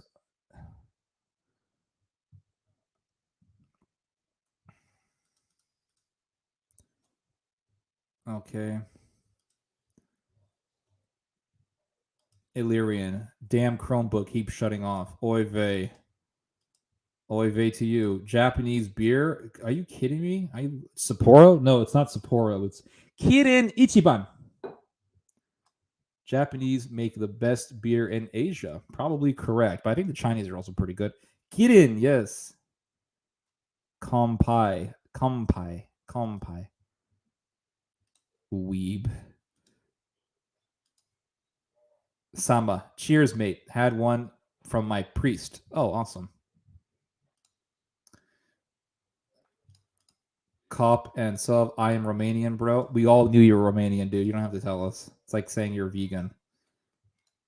I miss Japan. Lived there for 6 years. Oh, cool. Voivoda. He's Chopo the Black. Super Wizard. Oh, God. Here we go with the role playing games. If I understood that, you're Bulgarian, Macedonian with Serbian heritage. Interesting. Give us back Drobruzda. Just joking. Romanians equal plus Bulgarians equal ultra bros. God help us. We're having the mafia in the neighborhood. I'm technically 1/8 Serb. Okay? That's cool. Did you guys take the part of Dobrogeya you wanted, or you wanted it all? I'm not going to read these comments. I have a deep fear of starvation as my metabolism is high and I have to be sure I eat enough. Ma'am, I would be first to suffer. Heather Green, do you have sufficient food? So is everyone northeast and east of Germany considered as Slavs? Maybe. There's actually a lot of Slavic crossover with Germany because they're right next to Poland. And they're also right next to the Czech Republic. I used to call it Czechoslovakia because back in the 90s, or back in the early 2000s and 90s, that's what I was told in school. It's called Czechoslovakia, everybody. Oh, okay. Then Czech Republic. Okay. It's called Czech Republic. Stop saying Czechoslovakia, dang it. Being insensitive to the Czech people. Poor Czechs. The first time I ever heard about something called Czechoslovakia was in the 5th grade. I had a teacher who told us a Czechoslovakian fairy tale about some woman who takes some fruit from a tree or something. I don't remember. That's the first time I ever heard about a place called Czechoslovakia, and it fascinated me as a child. And then the second time I ever heard about something called Czech was a film with Robert De Niro called 15 Minutes about a Czech gangster in New York City who chops a prostitute up and murders 2 people in an apartment, and Robert De Niro has to stop him. So the first introduction to this thing called Czech was, a nice little fairy tale for children. Babushka used to tell us the story. Baba used to tell us the story. Second introduction to Czech, people getting sliced up in a New York City hotel. Holy moly. Let's see here. First Alien movie had a great character development, which for me is a must. How do I tag you guys? I'm a YouTube I don't think you can tag people on YouTube unless you put a direct comment onto their channel. Hey King, new subscriber. I love your videos. Just wanted to ask, what's your denomination? My denomination is Stop Raping Children. That's my denomination. Czechs, Poles, Slovaks, Slovenia. I'm sorry. The question. I'm gonna answer it that way. That's my answer to you. Stop raping kids. Okay. That's my denomination. I believe in Christianity. I absolutely believe in Christianity. But dang it, the institution of the church needs to stop doing this. Okay, stop hiding pedophiles. This has to stop. It's disgusting. Czechs, Poles, Slovaks, Slovenians, Ukrainians, Belarusians, Russians, Croats, Serbs, Bulgarians, and Montenegrins are all Slavs.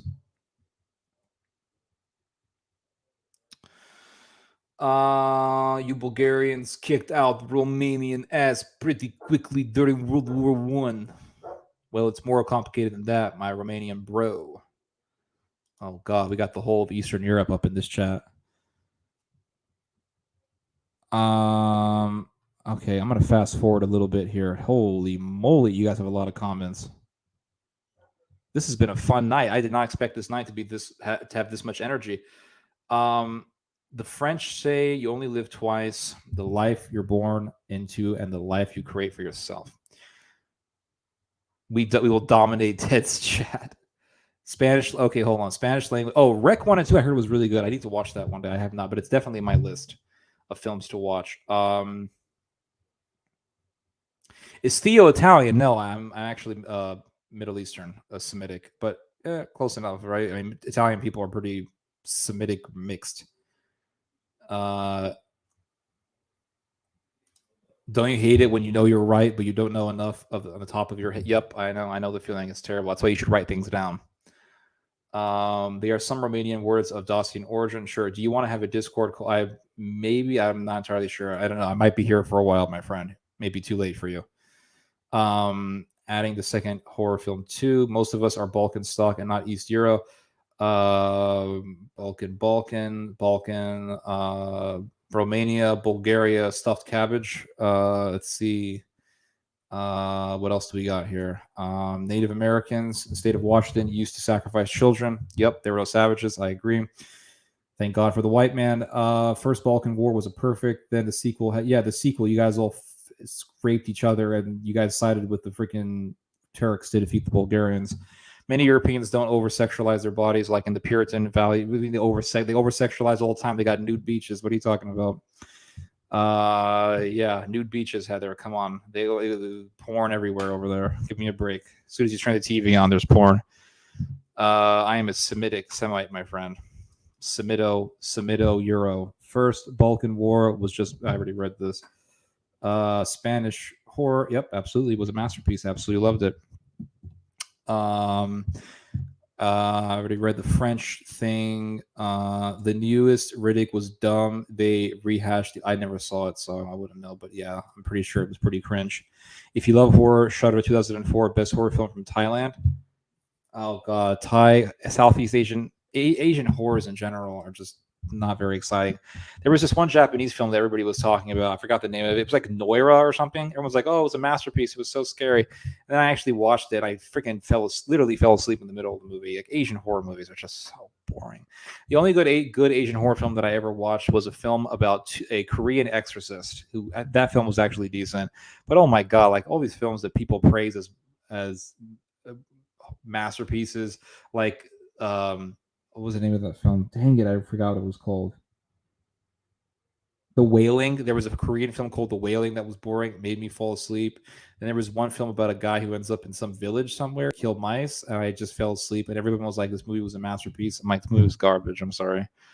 Complete garbage. I never thought I would fight side by side with a Croat. How about side by side with a friend? Oh my god, we're doing the meme, the Lord of the Rings meme. Who are you guys fighting this time? You guys fighting a horde of Macedonians or what?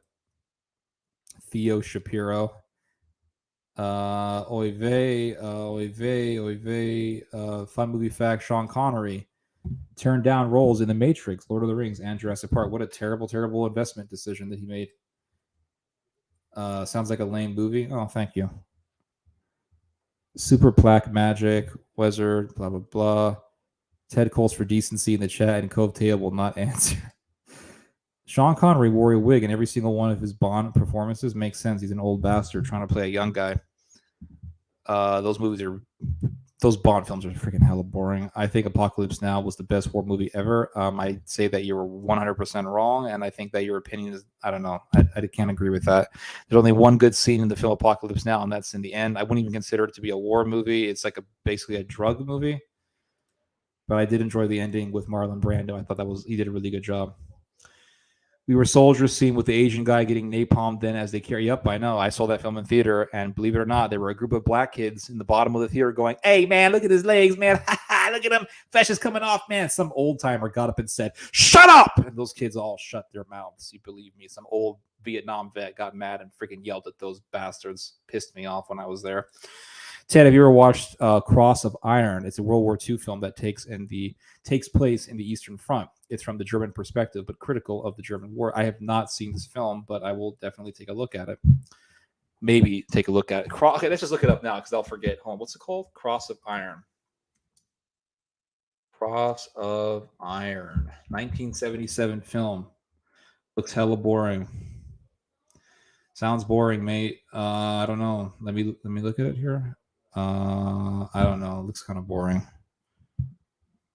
I don't know. It's from the German perspective. Do they not show atrocities being committed or what? I don't know. Films from the 70s I'm always very wary of. U571 stars Matthew McConaughey, Harvey Keitel, who has been robbed of an Oscar for years, and Bon Jovi. So they're going to be singing Living on a Prayer throughout the whole film as they stuck in the submarine. The ocean is a very dangerous place, my friends. Stay away from the ocean. Do not set foot in the damn ocean. Do not. Don't even put your feet in the shallow part of the ocean because you may get stung by a blue-purple circled octopus that will kill you in a matter of, 15 minutes if you don't get to a hospital in time. I hate the ocean. I used to love going to the ocean. I used to love going there all the time. I used to swim in the ocean, swam in the ocean many times. The ocean is a very dangerous place, and pretty much you are literally at the bottom of the entire food chain in the ocean because you are not in your element. You're not in your natural place of habitat. You are you're floating in water. You're not an oceanic creature. You're a land creature. And a shark can kill you. A whale could jump up and drop its 5,000-ton ass on your face and kill you. There are octopuses that can kill you. There are squids that'll mess you up with their beaks and their clawed up tentacles. Tiger sharks, hammerheads. My great grandfather was a sailor, okay, and he sailed across the Atlantic Ocean. And he told us a story that when he was on the boat, one day he jumped on the water to take a dip because it was really hot. And he was out in the Mediterranean somewhere, and a damn hammerhead shark that was as long as the boat, and you're talking about a 23-foot-long boat, sailboat, was swimming right around the boat when my great grandfather was in the ocean, and my great grandfather literally grabbed onto the boat and crawled back up into the boat before he could get eaten by this damn hammerhead. Like the ocean is a absolutely screwed up place. It's basically like a physical illustration of what hell must look like. You have people who just get in the ocean for fun. I'm going to go sailing. I'm going to go scuba diving. I'm going to go snorkeling. I went snorkeling years ago. I was in Catalina Island in Southern California. Went snorkeling and was under the water, and a freaking eel was under me. An eel. I swam so fast back to the beach. I said, nope, not getting back in there. To hell with that. Yeah. Not interested in the ocean.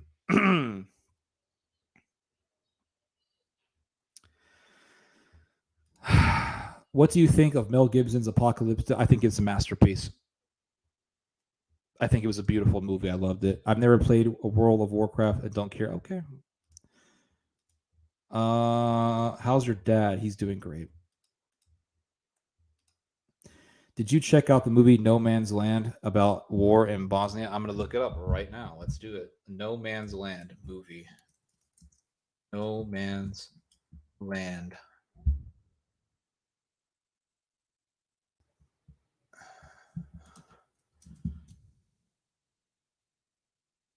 Came out in 2001. That's a, I don't know, better be good. 2001 Bosnian War movie that is set in the midst of the Bosnian War. The film is a parable. I hope it's not like some stupid romantic film where like a guy falls in love with some village woman or he's sending letters all the time. I mean, if it's a war movie, yes, I did.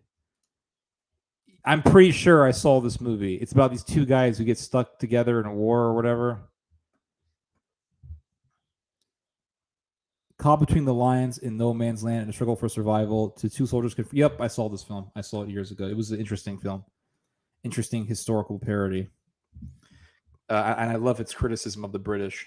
Session 9 is terrifying. The best atmospheric horror, even Horizon. Yeah, Session 9 is excellent. COVID Black Magic. Okay. Really? Sandra Bullock is Neil? Yep, I know.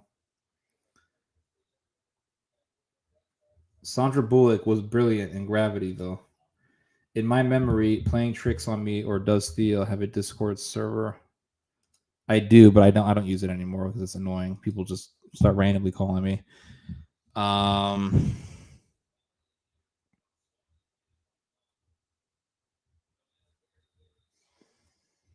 You must see City of God. I don't care.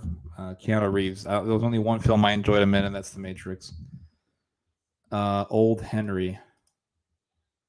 Whoopi Goldberg can't act. Nope, she cannot. Spielberg was brilliant in directing that movie. 12 Angry Men was a fantastic black. I heard about that film. I'm pretty sure they made us watch that in school. 12 Angry Men. Seversike. 12 Angry Men. Pretty certain I saw this film. Yep, I saw this movie.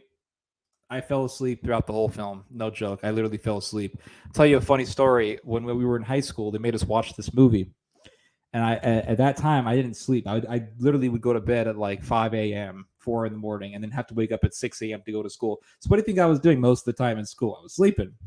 And I was in school, and the teacher said, okay, you have to watch this film called 12 Angry Men. So they had us watch it. I literally collapsed within 5 minutes of watching this movie. I am dead asleep. Black and white, really old ass music, bunch of people talking about something. A bunch of guys in suits talking in a room. My ass fell right to sleep, and I wake up, and then the teacher's like, "Okay, class, the movie's over." I slept through the entire movie. Movie's over, class. Okay, here's a piece of paper. Okay, everybody has to write. You have. I want to make sure you guys were listening during the film. You guys have to write 20 facts about the movie. 20 facts about the film. 20 facts. I'm like, okay, and I literally just glean from whatever I can remember from this movie, from like watching 5 minutes of this film. And I was like, it's in black and white. All the characters are men. The men are wearing suits. The film takes place in the 1950s or whatever. Uh, all the men are white or something like that. They all have ties. The film is about a murder. It involves mystery. Um, just making up bullshit. Just whatever I can rip from this movie. I was using it, and I gave the piece of paper back to the teacher. And I came back with an A plus. You got an A, even though I slept through the entire movie. A plus, Theodore. And the guy next to me was like, "You slept through the entire movie, and I got a freaking B." I'm like, hey, you gotta be a little bit. I don't want to say tricky. It's not a good word, but you got to be a little desperate like myself, desperate to pass this thing, and maybe you'll just find the will. Where there's a will, there's a way. You know. I've never heard of 12 Angry. Yeah, it's boring. Wow, Theo, my grandparents also don't like World War II movies. Are they also allowed? Oh, come on. I I don't know. I don't know who your grandparents are. I said maybe. I didn't say you have fetishes. I said maybe you have those. I don't know. When people say they hate World War II movies, maybe that's a reason why. I also said I don't know. I don't know what you're thinking. Yeah, I know you're just so angry. I know. Come on, give me a break. Someone made an opinion about you. You've been trolling me this whole time with your bullshit, with your Balkan fantasy land. Now you're mad because I said one thing to you. So calm your jets, buddy. I literally fell asleep in the whole movie. I don't know what's so great about this movie. I think reality-based horror is the worst things that have allegedly happened or conceivably could happen. Okay, whatever. I fell asleep in that movie. Tell you what sucks. My Chromebook. Maybe the out saturation of Holocaust films gets. Yeah, maybe it does. Maybe that's true. And most of them aren't really that good. That's the thing. But they have been some Holocaust films that are really good, though.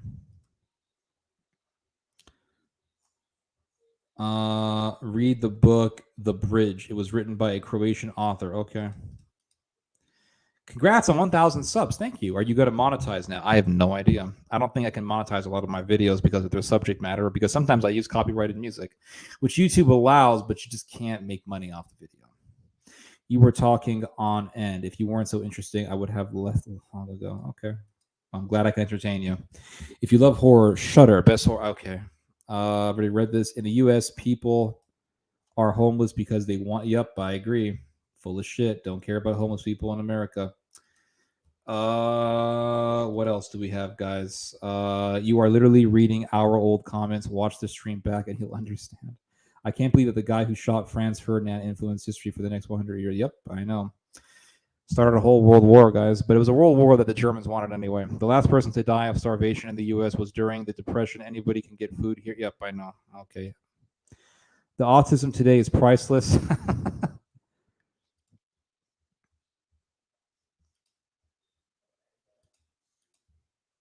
I'd recommend a Croatian book, The Good Spirit of Zagreb, Dobri do Zagreba. It's a great story about over reliance on science and progress. Interesting. Okay. Is it a novel or a nonfiction? Theo takes his time answering questions. That's right. I care about my audience. I care about educating my audience, and I take my time answering your questions. In your case, grab a whole 6-pack. You guys got to see what new Western for rent. Old Henry. Okay, I'll look that up. I'm a first timer compared to other streams. It's unusual. That's all. Okay. Just call Theo via Zoom or something. You and will be the first in line.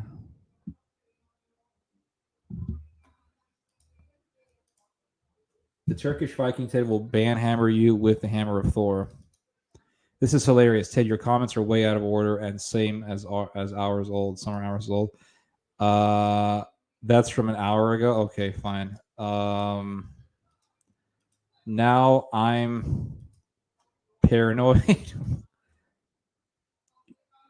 Okay, Theo doesn't ban that other. Yeah, I rarely ever ban. Only if you're really a freaking asshole.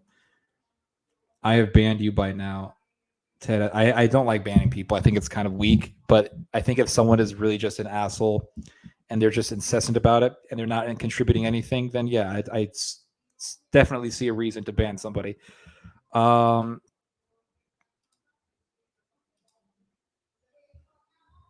Also, they made a movie adaptation of the story called The Rhythm of Crime. Those comments were from an hour ago. Chinese are afraid of the Marine Corps because of the Battle of Chosin River. Chinese, yeah, they're overrated. Okay, since some of the chat wants serious topic, the Sykes Peacock agreement that divided the Middle East. Do you think anyone who wants to rule Mideast would play this card to gain allies in the? I don't know. The Middle East is a fucked up place. Sorry for the language, guys. I don't care anymore. It's messed up. They don't stop fighting each other. Even if the West did do that on purpose, Middle Eastern people should be wise enough to know, like, hey, are we going to fall for this bullshit? But they fall for this bullshit, you know? It's like people who sit there and say, the criminal justice system in America is broken. Why is it broken? Because people keep going back to jail. We'll stop committing crimes. We'll stop going to jail. Simple as that, guys.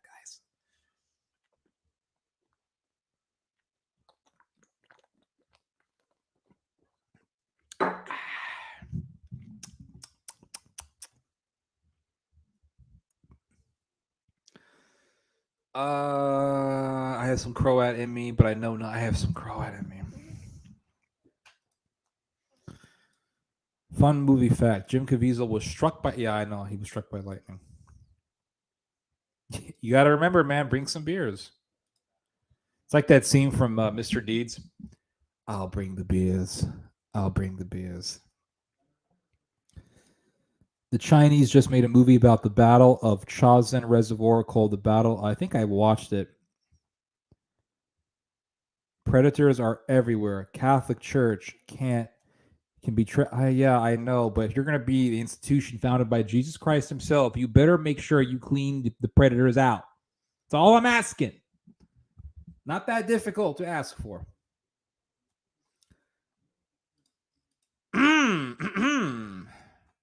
The Balkans get not worth the bones of a single Pomeranian grenadier. Okay.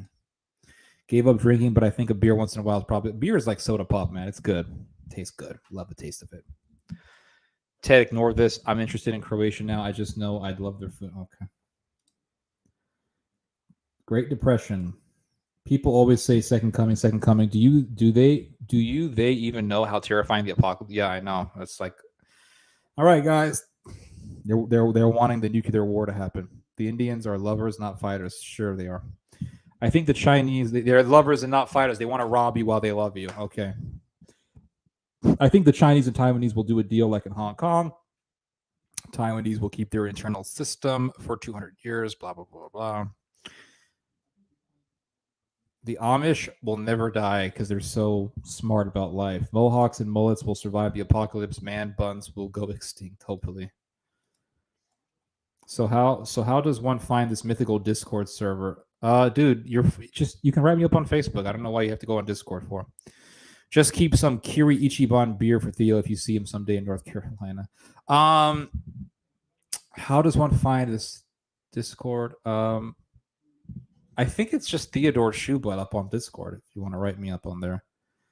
Glad I can be hilarious for you. Moonshine or tequila is more like it. The Chinese want Taiwan intact, of course. Head for the mountains of bush beer. Juan Isaac, even those in city slums had good hygiene, the possibility of rolling blackouts, blah, blah, blah. How was your day? It was pretty normal. Got a new microphone, so that makes me pretty happy.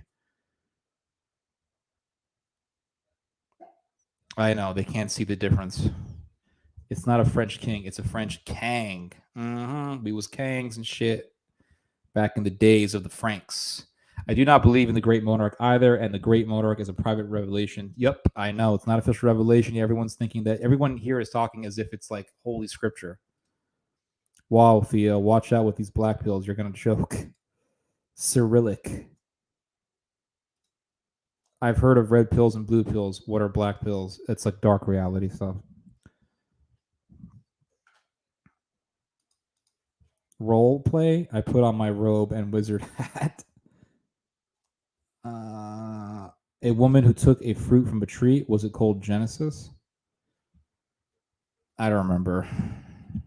All I remember is that when I was in 5th grade, they told me it was called Czechoslovakia. And then in like 2019, I did a video and I'm like, Czechoslovakia. And someone's like, no, we're known as Czech Republic now. Get it right. I'm like, oh, sorry, guys. That's the only true denomination that Jesus established. As long as Taiwan pretends China is in charge, the Chinese will not agree. I know. Got to keep that status quo maintained.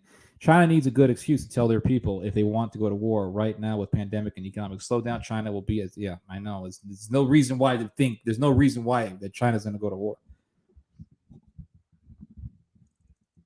Shechia, boss. Knowing the Chinese. Oh God, the Chinese stuff. All right, I got enough of it already. China. Knowing the Chinese, they will join a war after it starts to get them. After they're gonna come here, they're gonna invade Taiwan, they're gonna invade Tibet, they're gonna invade India, they're gonna invade everybody. We're all gonna speak Chinese in the next 50 years, everybody. Which would be nice because we'll have walks and we'll actually know how to make good food once in a while instead of making the garbage they eat here in America. This chat makes me want to push the big. Have you watched Squid Game? No, I have not. I watched Squid Game at my cousin's, had it playing. Crazy detail. Never heard of it. And I heard of it, I never watched it. Apocalypto, Mel Gibson. Yep. Say, boss, this phone is auto-correcting. Yep, at first I referenced Apocalypse Now, then Gibson's. Okay. Regarding Sean Connery wearing a toupee, he started balding early, just like my dad. Had nothing to do with trying to be young. Also, no Bon Jovi doesn't sing in the film. Okay. I was just joking about that, by the way.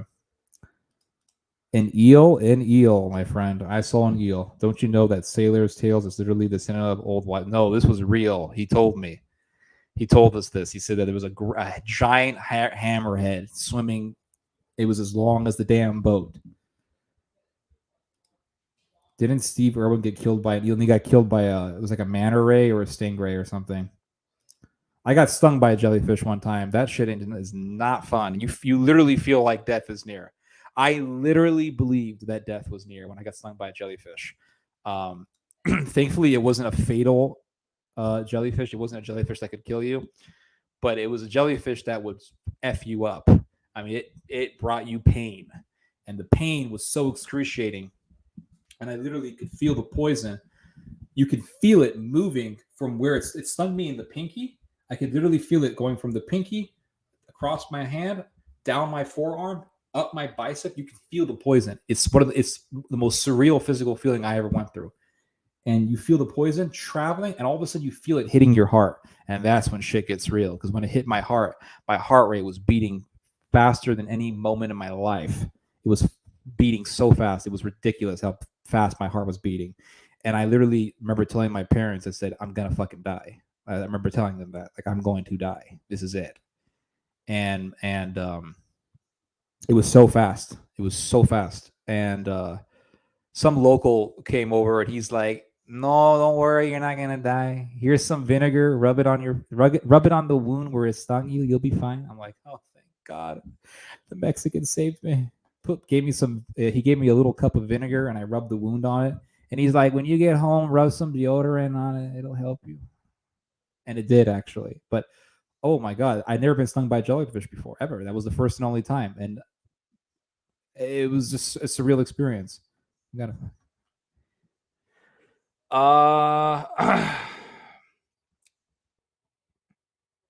I I was swimming at the beach months ago and I saw a shark bigger than me jump out of the water like 15 feet from. Yeah, you should not get in the ocean. Still haven't been to the beach since. Yeah, horrifying. Don't go to the beach. It's not romantic. A guy has a mind planted under him. I know. I was joking. I saw the movie. I saw it. It was like a parody about war. Okay, but it was like a figurative film that was figurative about the ridiculousness of the war. I get it. I saw the film. Made the British look stupid. It was a stingray. It was a tragic freak accident. It stung his heart. I know. Steve Irwin will be missed dearly. What do you think about Ortho Bros? Don't annoy me. That's all I say to them. Don't annoy me. I don't care about debating you. I don't want to debate about theology with you. Don't care. Just don't be an asshole. That's all I ask. Jodie Foster. Yeah, she was very good looking in the film Silence of the Lambs. Very good looking in that movie. How utterly tragic. He was in the prime of his life. Steve was a light wherever he went. 12 Angry Men is one of my favorite movies of all time. If you weren't so tired, you would have loved it. Okay. I just fell right asleep, my friend. It happened when I was 12, so I grew up watching him. Homelessness. Have you heard about Vienna anti-COVID riots? There's riots going on in Europe, Netherlands, Austria. Hopefully, they don't elect some fascist. Fun beer fact: the Czech Republic leads the world in terms of beer consumption per person.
Are we good?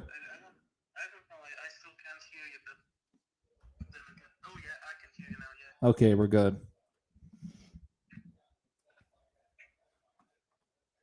Okay, how about now, guys? Can you guys confirm? Can you hear me?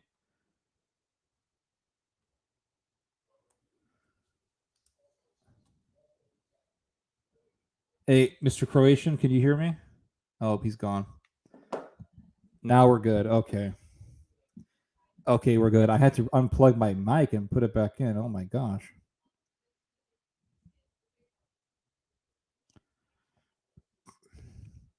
New mic problems. Well, luckily I have a 2-year warranty on this thing, so if anything gets messed up, I just get my money back. But the Croatian the Croatian man helped me in a world of pure inebriation. What?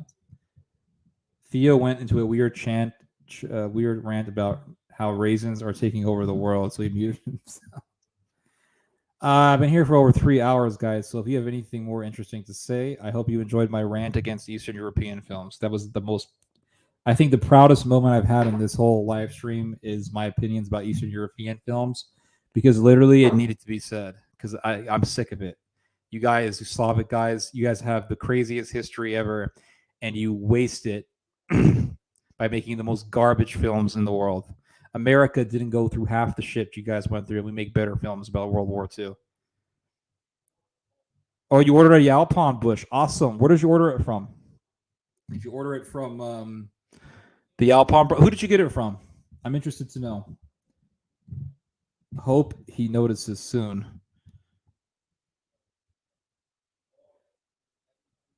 Hold on. Where did you order the Yalpon bush from?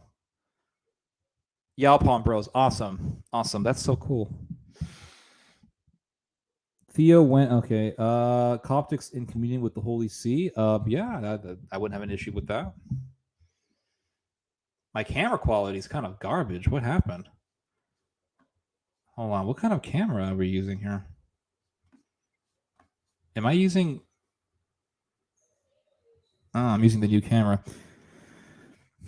Thanks for answering all questions, no matter how long it took. You're a great sport. Thank you. I appreciate that, Lola. I try. When do you normally stream and post? I try to do at least one video every single day, a recorded video on a particular subject matter.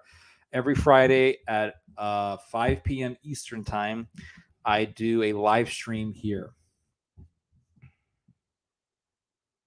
No, cops are not in communion. I thought you were asking whether it would be good to have them in communion. Sure. I don't think it'd be a bad thing. We need a little bit more Middle Eastern influence. That was a joke. Anyway, I've been here for over 3 hours, guys. I think we're good. If anybody has anything interesting to say or any interesting questions, let me know. And I almost forgot. Marriage Horror Story. So let me give you guys a marriage horror story, okay? So there, bye Juan, bye. Good night, Joshua. Marriage horror story. So here we go. So I knew this guy who was.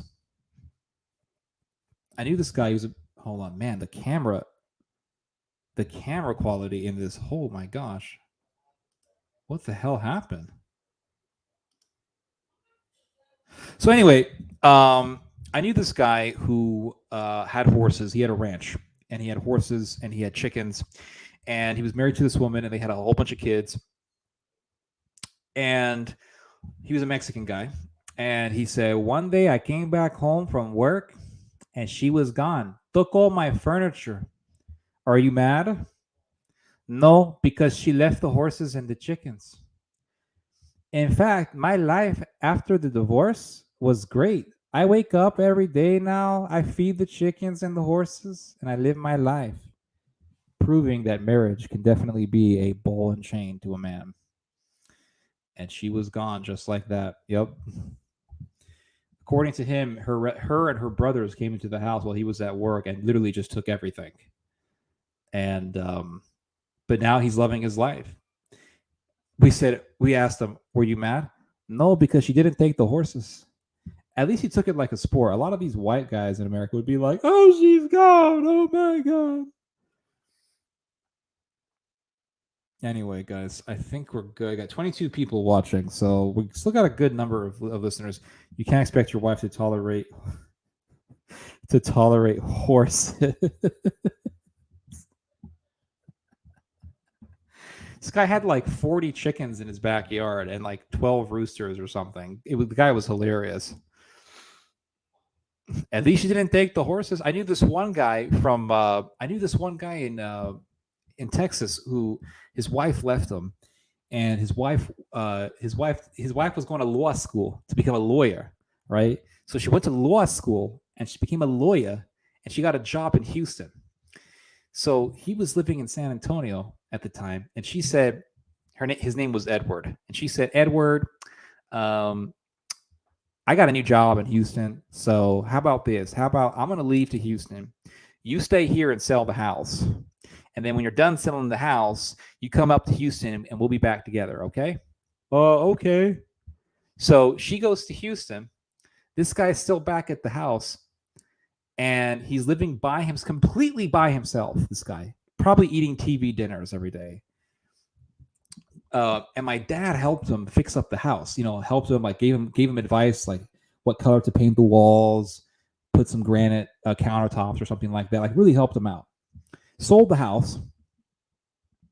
He finally gets to Houston, and she's like, "Ed, I want a divorce." Yeah, looks like she found someone new she found someone new in Houston. Probably getting, I don't know. I don't want to make conjecture, but that's what happened. And here this guy was working to sell the house, making the house look nice, making sure that it gets sold, goes to Houston and ends up with a broken heart. Oh, he was so crushed by that.